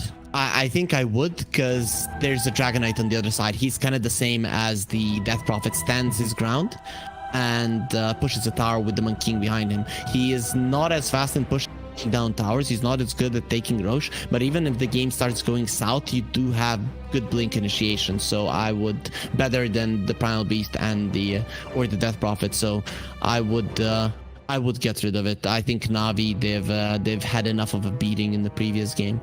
Yeah, so we'll see if that's going to be the final ban here that comes up for Navi, because it's actually going to be the Mirana. I mean, Gilga did have a lot of impact on that Mirana with the arrows coming through in the mid to late game. You know, like you talked about on the top lane, some great clutch arrows, and Navi this time, they just don't want to play up against it. So one move with this Monkey King open, potentially, you know, they might just go back for that and again try and run that bottom lane. Yeah, really no reason not to. I can still see them picking like a Snapfire, you know, a Techies on their third pick here, or in the first pick now in the second phase.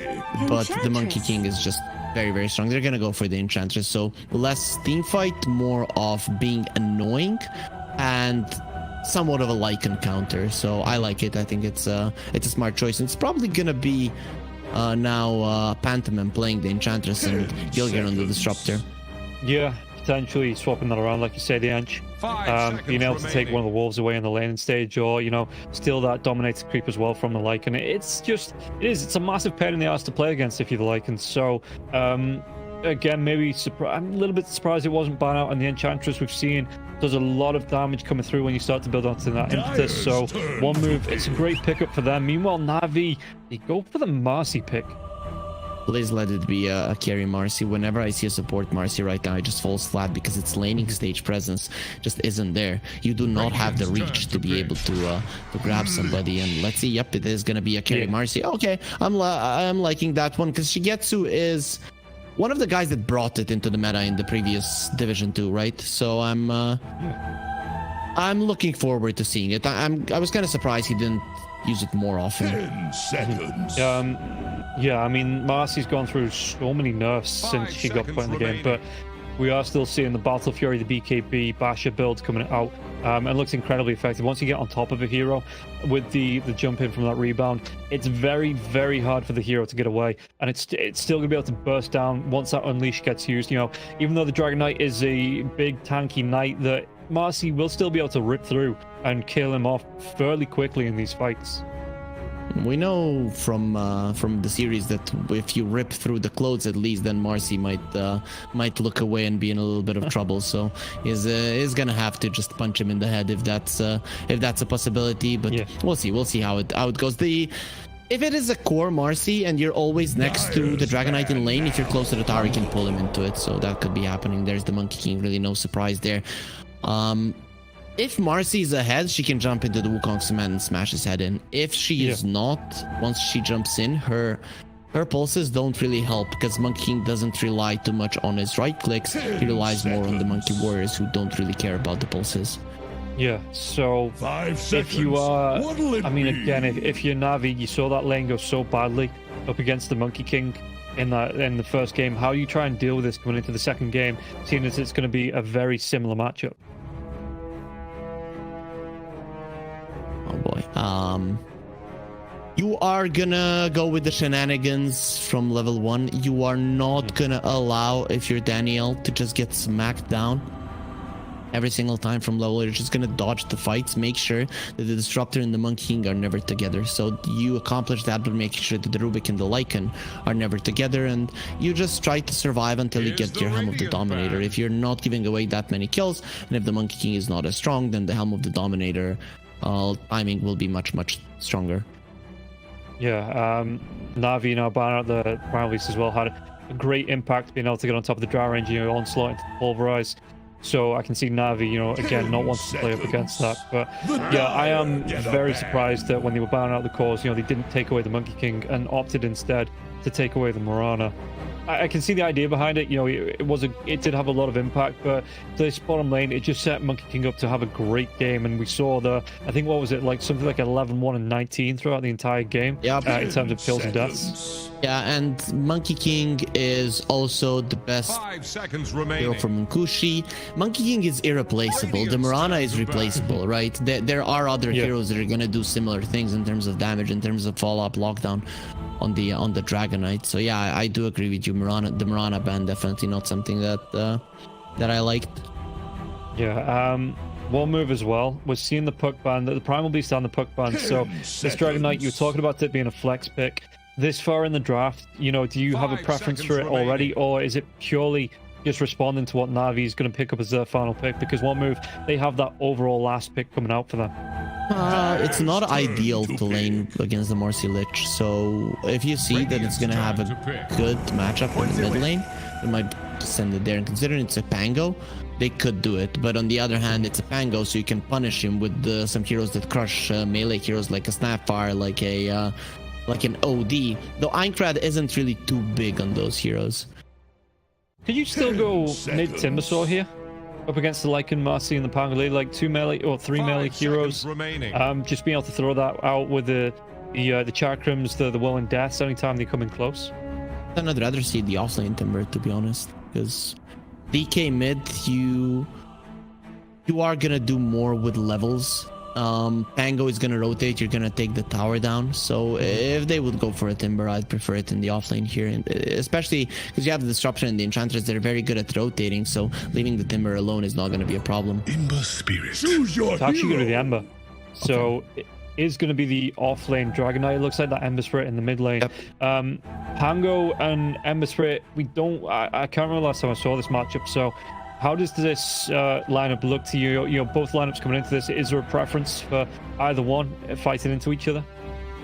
Very low catch for the Ember Spirit, right? Na'Vi. I don't like it, because again, you're relying a lot on you having vision before you engage, and the enemies have much better vision heroes. Plus, they have stronger lanes, and not every lane is stronger like it was the last time, but Munkushi will crush Malik once again. And that is the main thing. Malik's units are what's giving vision. Malik is who's controlling the map. Malik is the one that everyone is going to play around. So with him having a bad game, it instantly is going to be turning things towards one move for me. Okay, I think I'm going to go lean the same. Yeah, Munkushi. It is going to be Gilgar on the Disruptor this time, Pantom on the Inch. So, but that last game, one move started off so impressively that if you can get a similar start in this second game here, I think they're just going to be able to close it out. And I don't know how one move really lose this early laning stage. They don't. You're relying on Shigetsu later on in the game. If he gets a lot of items, none of these cores are going to be safe. He jumps on them, he destroys them. But again, it relies on vision, right? So if you lose the early game, even if you're strong later on down the line, which Shigetsu himself, you're going to need better vision. And yes, one move can make mistakes, but just judging from the lineups, that should not happen if you know everything that's going on the map. Yeah. Okay, so looking to get into game number 2, and the difference is now it is going to be, you've got your Lich here with the Marcy. So how does this lane play out for Na'Vi? Are they going to be able to push back, get themselves? It's just a stalemate in that lane. It is a stalemate, but first level 2 and level 1 and 2, that is where you strike. That is when you try to push the Dragon Knight back and establish the dominance. Okay, well, we'll see if this laning stage, if it's going to go any better for Na'Vi. One move, but first, word from our sponsors over at EGB. Prepare for battle. You fought and died with honor. Try a bit harder next time.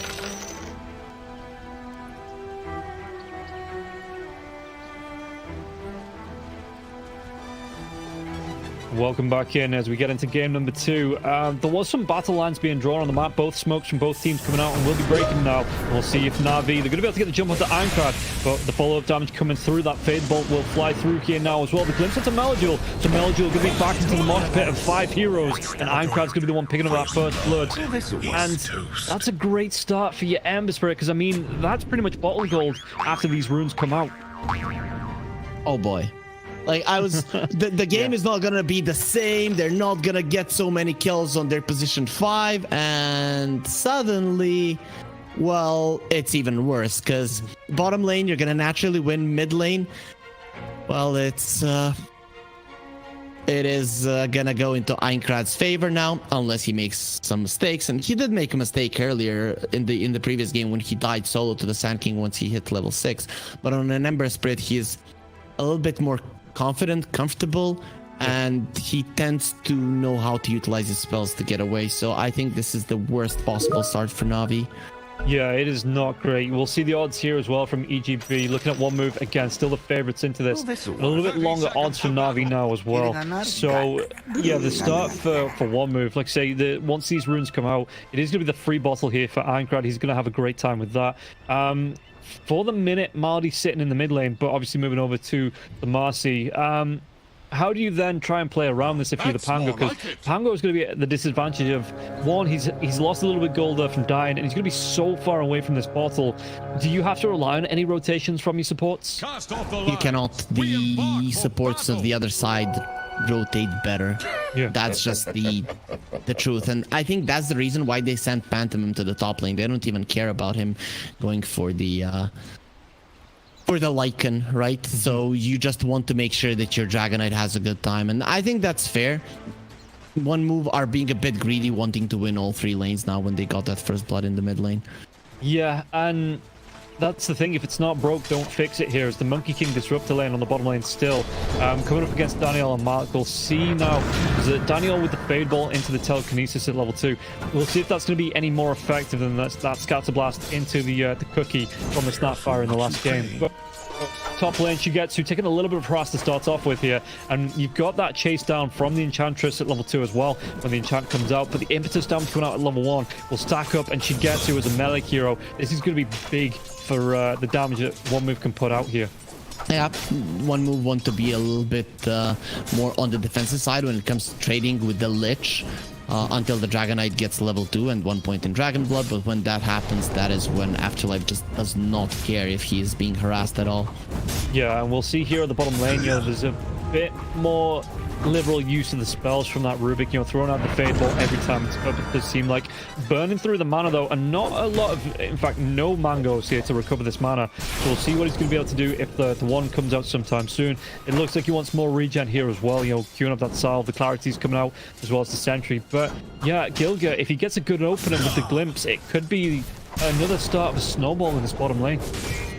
It didn't start off as bad as last time, so yeah, right off the bat it's okay, but the one move are trying to make it that way. Yeah, here comes the Jingu coming through here, level 2, the Glimpse comes back, Balance Strike is available, Malik is going to be able to get himself away from this one more right click, and Munkushi is going to be able to get the first kill in this lane startup, and Daniel, I don't even know if he gets himself away from this one. The Telekinesis will be nice, there is no Glimpse, so at least Daniel will be able to play the distance away from the Monkey King. Gilga did take a lot of harass from the Wolves from the Lycan though. I spoke too soon, but we're coming back to the fact you cannot allow the Disruptor and the Monkey King to be together. I expected Rubik to be pulling the waves, to be buying a boots and, you know, just pulling the waves, making sure that shenanigans are happening in this lane and not allowing something like this to happen. Yeah, the wards have gone down. Gilga wasn't able to get the D1 on the camp just yet, though, so he is going to try and interrupt this pull. And like I say, Daniel going to be able to pull this lane to the side, and the contest comes through here from Gilga. Just trying to take down these neutral creeps, but it does mean that Munkushi, again, he feels comfortable farming in this lane, and we'll see here if the Lycan 4 and 1 in last hits and denies. Munkushi already hitting 15 and 6 in the lane. Getting on top of Malik once again, the Fade Bolt connects onto Gilga, and he does have to worry about the wolves chasing him down this time. Yeah, he has to be very careful, and he is bringing a salve out. So once Gilgir is full HP, that is when things become dangerous. And speaking of, you know, it's not dangerous only on the bottom lane for Navi. Yeah. They're dying on top as well. I did see Malady trying to play towards Pantomime, you know, trying to limit the damage coming through from that impetus step right up into the Enchantress's face, but the Ench just be able to come out with the enchant onto the Lich himself, I'm pretty sure, do the damage that way, and yeah, he was committed, and Malady, there was no way for him to get out of it alive. I like that the Observer was pointing out that sentry in the bottom lane that hasn't been found by Gilgir just yet, so that is a very nicely placed sentry that if you do not get into the right angle, you're just not gonna see it. Yeah, and we'll see if he does get that D-Ward off. Meanwhile, in the mid lane, again, you can see the Ember Spirit, he had that free ball, it's coming in with the Orb of Corrosion here as well, so a great start for him here. And up against Meljul, he's keeping pace in the last hit, so it's not going awful, even though he did give first blood up to Ankrad. He is still able to keep pace. Yeah, there's no way that the Ember Spirit is going to be able to push you back. You're just always going to have a little bit of more in terms of farm. And speaking of, there's this one hero that is not getting farm and is not having fun. No, the reset comes out here on the Jingo here as well for Munkushi, but it just pushes the Lycan all the way back here. 9 and 2 in terms of last hits and denies on the Lycan. And this is a hero that is used to having his way in the lane, but this Monkey King coming up against Malik, and Malik just not able to find anything. And the harass going on to Daniel here as well. Navi, they're just giving up on it. You know, this lane is just, you get what you can, and anything you get out of this is a bit of a bonus. And we're looking at the top lane, which, you know, you could say the same as well. Marcy is farming, but the question is for how long. They're starting to apply more and more pressure here from the side of one move, and, you know, even Shigetsu is going to start suffering soon. Yeah, Daniel, Jingu Mastery will be popped. The glimpse comes out, the right click, and Munkushi, the Furry Fire. Doesn't matter, there's a Balmer Strike. It was cute, it was clever, and it was cute, but Munkushi always had the ability to get that kill. 70 gold for taking away 100 mana of the carry. Not bad, you know. It's not that bad for the Rubik. What is bad is that the Lycan has 13 CS, and it's not gonna get much better here. No, it absolutely is not. And again, he's got himself that Helm of the Iron Will, so he's got some sustain, but the amount of burst damage in this lane and one move, like I said, just able to rip him apart. So Malik, apart from this, the telekinesis will come through. Apart from just getting Jingu down and balance striked all the time, what can you really do if you're the Lycan in this lane? You already messed up. This lane is already gone. First of all, you messed up by not banning out the Monkey King, and then everything else that you did here. Actually, you might be able to run down Gilgir. Nah, doesn't seem very likely. Yeah, but okay, one of the wolves will be able to chase him down, do a little bit of damage to Gilga. We'll see if it's going to be enough here. The kinetic field comes out. Gilga even going to be able to get a rune from this and walk himself away. It looks like doesn't have the mana for the TP, but should just be able to walk himself. I'm fairly sure. Walk himself away from. No way, he's dying. So it's just fun looking at the chase down, you know. This is a hungry wolf, but yeah, very blunt teeth probably. Yeah, and underneath the tier 3 now as well. Gilga, no way to take him down. He's gonna be able to get himself back to the fountain, heal up, and then just get himself right back into the lane. It's gonna be quite easy to do that. We'll see if he wants to. No reason to refill the bottle in the mid lane. Ankrad does have the rune there, so you can just continue going to the bottom lane and bullying Malik, you know. So that has kind of been the name of the game for this entire series, to be honest. Yeah, and even provided his own delivery service here, Gilga, as he does deliver that Orb of Corrosion to the Monkey King. So again, even harder for the Lycan, who doesn't have any boots. Not level 6. The glimpse comes out, kinetic field. Won't be caught in it this time. But yeah, Lycan, it is. I mean, this lane's. What do you do then? Do you move yourself into the jungle with the wolves? You know, how can you even try to come back in this?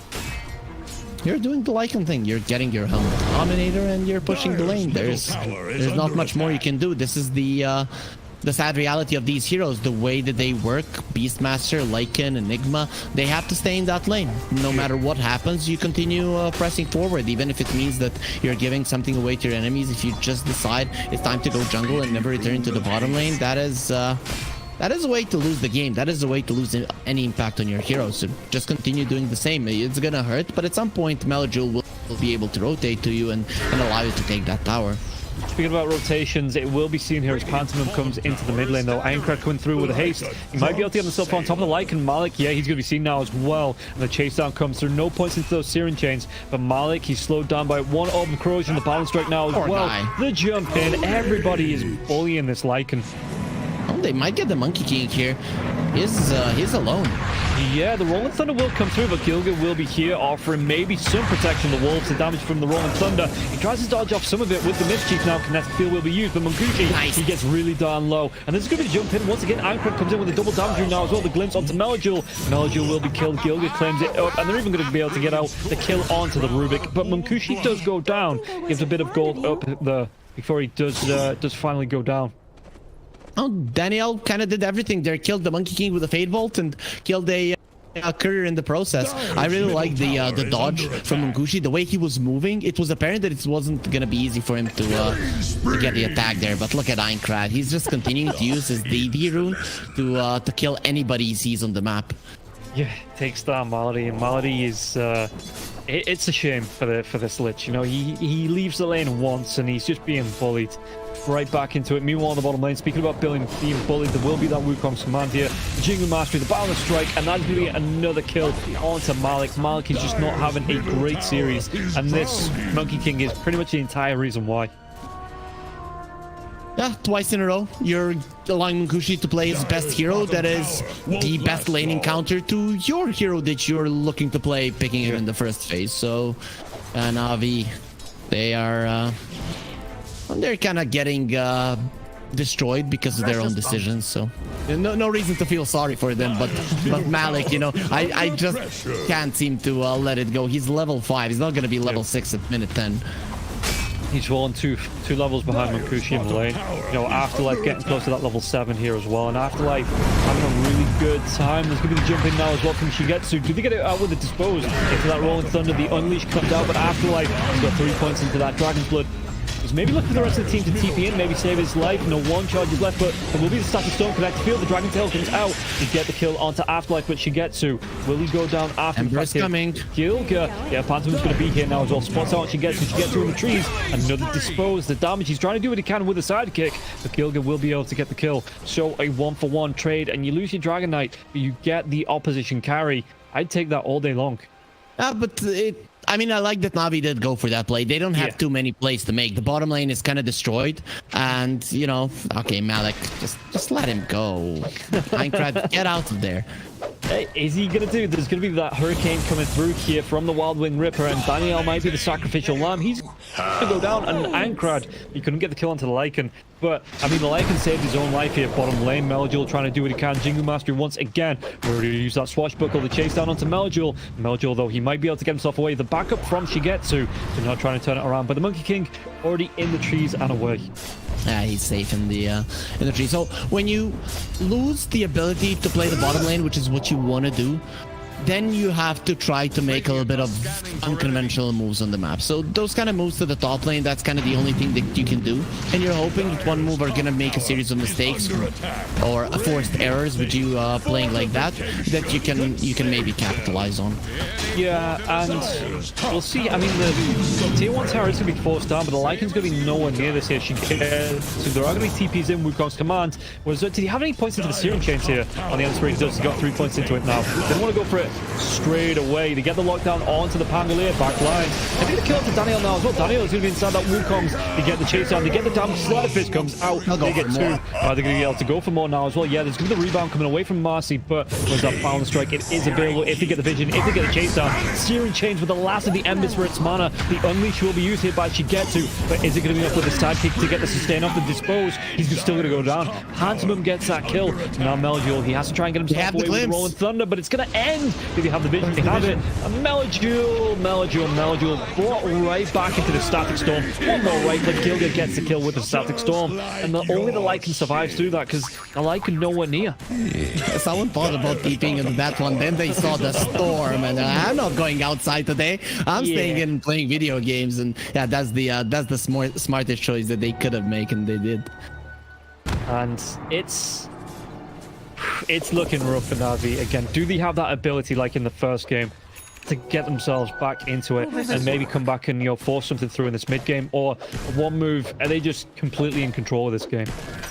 Oh no, they're not in control of this game. 8,000 gold lead, 13 minutes in. It is not enough. You want more. You want everything. We live in capitalism. Just take everything away from them and don't allow them to even eat. And you can see that one move, that's what they want to do. They're even taking the Centaur Conqueror from Malik.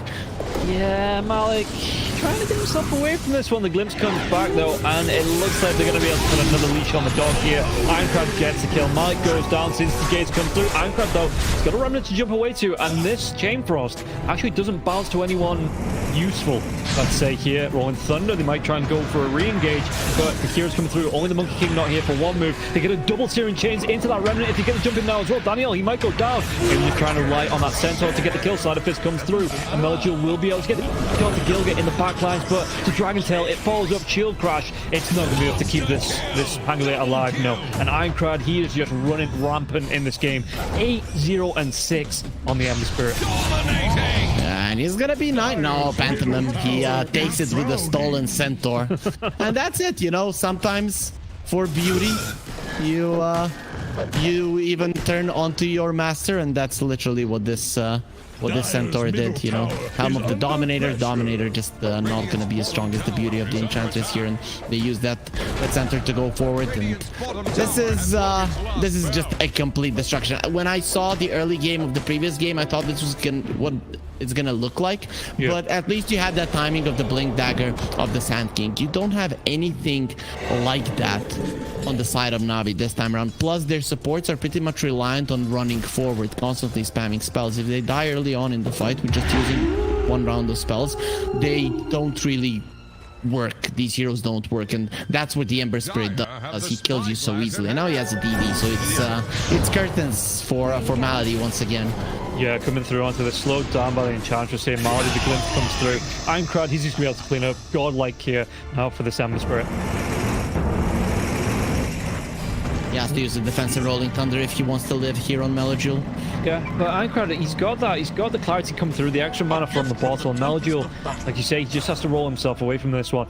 And while this is going on, Shigetsu, he's still looking towards his Battle Fury now. He's going to have the gold coming out for the Claymore after this creep camp, but he's still going to be the Ring of Health away from this. This is going to be such a slow Battle Fury here for the Master.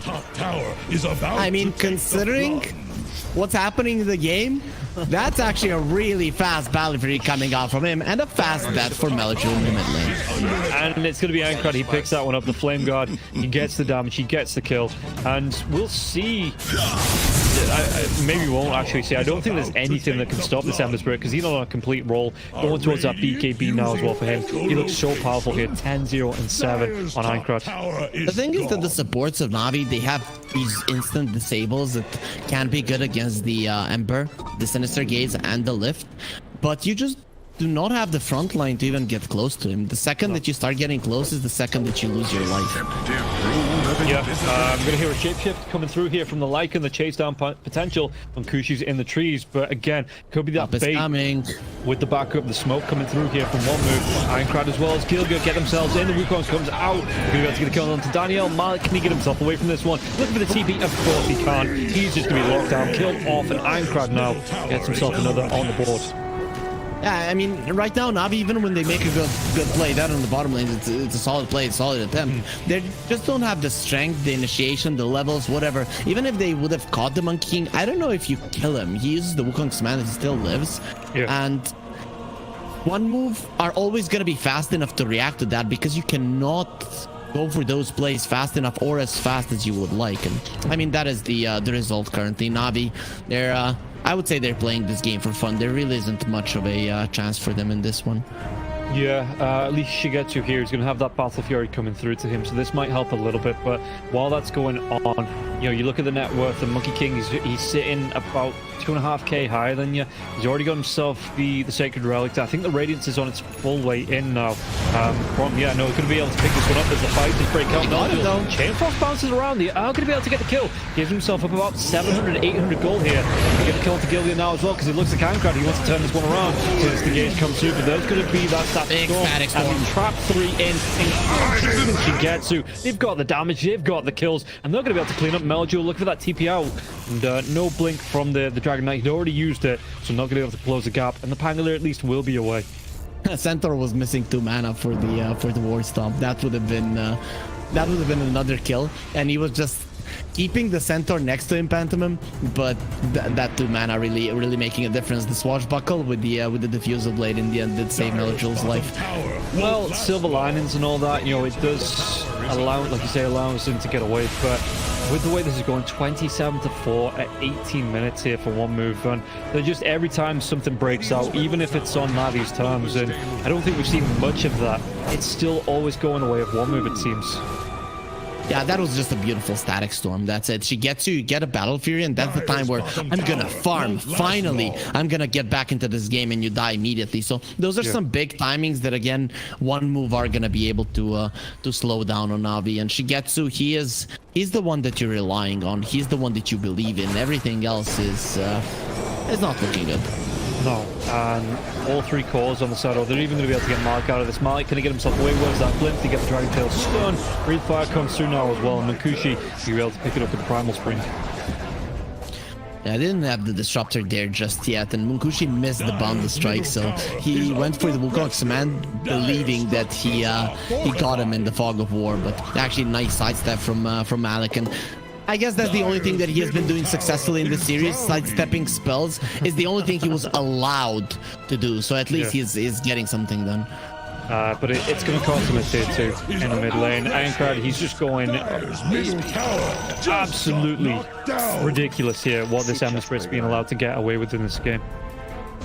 They can do anything. Gilgir is setting up on the bottom lane. Shigetsu is actually going to survive because they don't have any follow-up stuns. Yeah, no, the Glimpse was the only one that could get the drag back, and that was used to set up there for Pantomime. But it means you are forcing that TP back from the Marcy right back to the base. Oh, Gilgir is being ruthless. He just wants blood. He has this Tumbler's Toy and Tranquil's Boots, and he's so fast to move around the map. And with the Ghost Scepter so early on, he knows that he cannot die. So really, Navi have no choice but to run away from him. And considering you're so far behind, you're always under enemy vision. Yeah, look at this. Aincrad's just right behind enemy lines, trying to get the jump in. Forcing out the shapeshift from that Lycan now as well. Gilgir catches up. Tumbler's Toy there to close the gap. Join up with his teammate. And Navi, even when it was only one hero, Aincrad diving onto 3 or 4 of them, they couldn't even fathom trying to re-engage it. And Aincrad gets himself in, scurs out Navi, and then just gets himself right back out. With the BKB, he's unkillable. Disruptor with the Ghost Scepter, he's unkillable. It's literally 2 versus 5, and Navi don't even dare to engage. No, look at this. There is going to be the telekinesis jump up, and Aincrad, he's not popped that BKB just yet. Well, he will pop it here now as well. The Dispose comes out, but he's going to pop it with the Sleight of Fist. Mankushi gets a kill onto Malik, as Gilgir will be taken down by Malik before he goes down here. Aincrad trying to do what he can with the mana. He's got it with the Sleight of Fist, and that was about a third of the health pool from the Lich, and he just disappears when that Sleight of Fist comes out. I feel like sometimes we don't give credit to how strong the Overlord creeps actually are, right? Because you're surrounded by 3-4 heroes. You're losing so much, and your Overlord creep actually gets a kill on a hero that does have a Ghost Scepter. It just goes to show how powerful this item is. But in a scenario like this, that little kill, it's not gonna change the course of the game. No, God, look at those odds. You one move, there's not even... Damn, it's full zeros here for one move. And Navi looking at the 10-1. EGB showing that, yeah, one move. And the game showing one move completely in control of this. I think that means that you cannot put money on one move, but it would be cool if it's literally 0 odds. So you put your money and it's gone. You just don't have it anymore. You always get your money back. That's the thing, like, you always put your money on. Yeah, that's one. That's not 0. No, that's like I've worked in betting shops. Even if you put in your odds, you get your stake back if your bet comes through. Okay, Yeah, okay. Trust me, I spent a long time that I wish I didn't work in betting shops, and yeah, I got that stuff drilled into me. But why wouldn't they just put 1.0? Yeah, well, as Ruben, because that means you're getting your stake back plus whatever your stake was. So that's what the one is, you know, the matching on that. Okay. As the chase down, Malik has to get himself out of the shapeshift once again. And yeah, I don't think I've ever seen him use it in this game, that shapeshift defensively.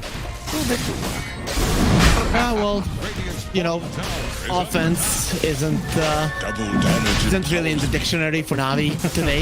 Yeah. Hasn't been in their dictionary ever since the first game, the first day of Eastern European DPC Division 1, because that is where they won against Darkside. After that, every single game, every single series has been a loss. Yeah, and it is just looking so good here for one movement. Yeah, you see the Monkey King, he's got himself that Aegis for the next 5 minutes. You know, even moving through the enemy jungle here, Meljul just looking to find the space to farm.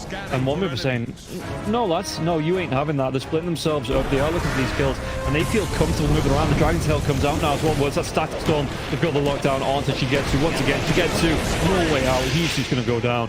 And yeah, no, one move feels so comfortable splitting up across this map and finding the pickoffs like that, that even if one of them goes down, they don't feel like it's going to put them too far behind. Right now, what Navi are doing, you know, a lot of people might be asking themselves, why aren't they calling GG? They're waiting for the 2 BKBs, one on the Pango, one on the Marcy. Once they get those, they're gonna go for a smoke, and once they lose a fight, then, if they lose a fight, most likely will, that is when you call GG, because you don't really want to tap out until you have tried out all your options. Yeah, they are going to force away this Rolling Thunder from Meljul, though, so Gilga, the glimpse, not going to affect the Meljul. He's just going to go into the base with the roll-up, maybe potentially look for that TP out. Yeah, he's going to be able to get it. Get himself away from the disruptor, so at least he does get himself out of the Radiant jungle alive. One thing also, you can see that Navi are preparing for that last mirage. They even got the gem. Okay, that's 4 heroes that take so much damage. Aincrad, he kind of did more damage there to Navi than they did to the entirety of one move for the for this game. Yeah, and he is going to be out of mana now. That is going to be a benefit. No TP scroll here for the Ember, but he's going to be able to give himself to an Arcane Room. And starting on that Shiva's Guard, not going to be too far away from completing. Just needs about 2,000 gold here for the Mystic Staff. And with how quickly Ember Spirit's finding farm, finding heroes, you know, that 2k, it's going to go down. It's just going to disappear like that. You're like, he only needs just about 2k. That's the net worth of the Lich. That's the net worth of a hero here. So the entire hero, and you're just so casually saying it. But yeah, Aincrad, he's been ramping up gold like mad. Definitely knows some tricks there, or actually just is destroying the enemies completely to take all of the gold away. And one move, they're going for smokes. They don't want to allow Navi to get out of their base, but there the smoke comes out from Navi. They have their 2 BKBs. If they lose the fight now, if they don't get some key kills, they're probably going to tap out. Smoke's going to break. Afterlife, he's going to be the furthest one forward. There's going to be the Sinister Gaze, but Aincrad comes in. He's going to be able to get himself in with a BKB. Afterlife is in his own BKB now as well. Do they get the Dragon out? Aincrad, he gets the kill onto Daniel. She comes in with the Wukong's command. Afterlife, he's just kiting around. He's trying to buy so much time. He might eventually go down here with that Rolling Thunder coming through, but it's going to cost Shigetsu his life. And that the chase comes through now as well. Meljul with that Rolling Thunder trying to get the TP away. He will be able to get himself out. They take down the Dragon Knight, but it costs them too, and it costs them the carry after those fresh BKBs. And they don't tap out. Okay, so they feel like this is good enough. I don't think so, but I feel like if the Dragon Knight didn't die, that they probably tap out. This way, they're still thinking we do have the ability to kill an enemy core, so let's just keep at it. There is, as long as we can do that, there is a chance. Yeah, it's... I mean, what is the chance? Literally 2% win probability here for Navi, according to Dota Plus. 1 every 50 games. That's good, you know, considering that this is probably an elimination game. Yeah. You take it. Yeah, you take anything that's being given to you here. I mean, 2% though. Let's see if this is going to be one of those 50 games, as Navi, they're going to group up for another smoke. maybe this time with the Monkey King and the Ember Spirit being on the bottom lane, might be able to get both the Ench as well as the Dragon Knight for free. But let's see, Marty in the trees, Pantoman's going to be seen. Oh, Joe, he doesn't have that blink tag, and the Instigator comes through. Rolling Thunder now as well to Pantoman. Pantoman with the Nature's Attendance. Is this going to be enough for the kill? And the Little Friend's coming through now as well, so it changes targets onto Marty. Marty taking a lot of damage from those wolves, and he's not even going to be close to going down. In fact, they turn the target around, and they get the kill onto Marty. Train your dog, Malik. What the hell are you doing? They're just not listening. No, and now Malik in the base, but so is the Ember Spirit, so is the Monkey King. And well, Daniel is going to try and go for that TP, but the glimpse comes out. They get the kill. They take down 3. One move. They are running rampant in this game. 39 kills in 27 minutes and a 21k net worth lead. I'm seeing Butch and Sundance time here coming out for Na'Vi. I mean, why? They brought Pantoman to like 80% of his HP, so they definitely have something to look forward to. Yeah, no, true. I mean, they got the kill onto the Dragon Knight. What more could you ask for? That was now 5 minutes away, Rob. That's the yeah, true. That's the sad part about it. And after that, they haven't been able to do much. Do they have a smoke on Navi? They don't have. They have one on Lich, so that should be the one with which they attempt to do something. Dire's middle tower is drowning. You can see that one move just want to look to pin him inside the base here. So with the Dragon Form coming out here as well, it's only the 2nd level in the Dragon Form.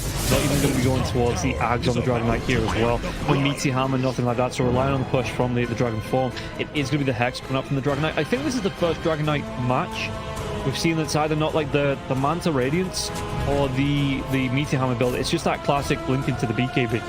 I think they were listening to our casts and they understood the great Dota knowledge that we're giving them. So one move, apart from the other teams, they decided to take it. And look at this, they're winning a series drop. So yep, I think that's you should probably keep that to yourself. And if you're good at something, never do it for free, my friend. Yeah, and that's what I mean. I'm getting paid anyway to cast it. So if the teams want to listen in, it's just a bonus for them, and I'll get around to charging them, as we get towards the end of the season. Okay. I guess that makes sense. That makes sense. So anyway, one move, they're going for engagement yet again, and the Malady, well, that outpost is not going your way. No, Malady isn't even going to be going the way. He's going to roll Thunder in now as well. She gets who caught inside the Wukong's command. The damage coming through. He's got that BKB out, but the damage chasing through. Munkushi, a couple more right. He's going to be able to get the chase until Shigetsu just to get himself away from this one. He's going to be able to get that rebound up into the base. But Daniel not going to be that lucky now. He stacks up right face to face with Ironcrad, and Ironcrad gets that kill. And now the BKB for Meloduel. Meloduel looking for the TP. No basher on the Monkey King. He was disarmed anyway. But inside the base, the chase comes out. The GG is going to be called. Navi, they're going to lose it 0. One move, finally get a 2-0 on the books and able to take this up against Navi. Oh, everybody is silent on Navi. Not good. That is not a good sign. I think they know. I think they know that they're eliminated now, most likely, because yeah, they do have 2 more games to play.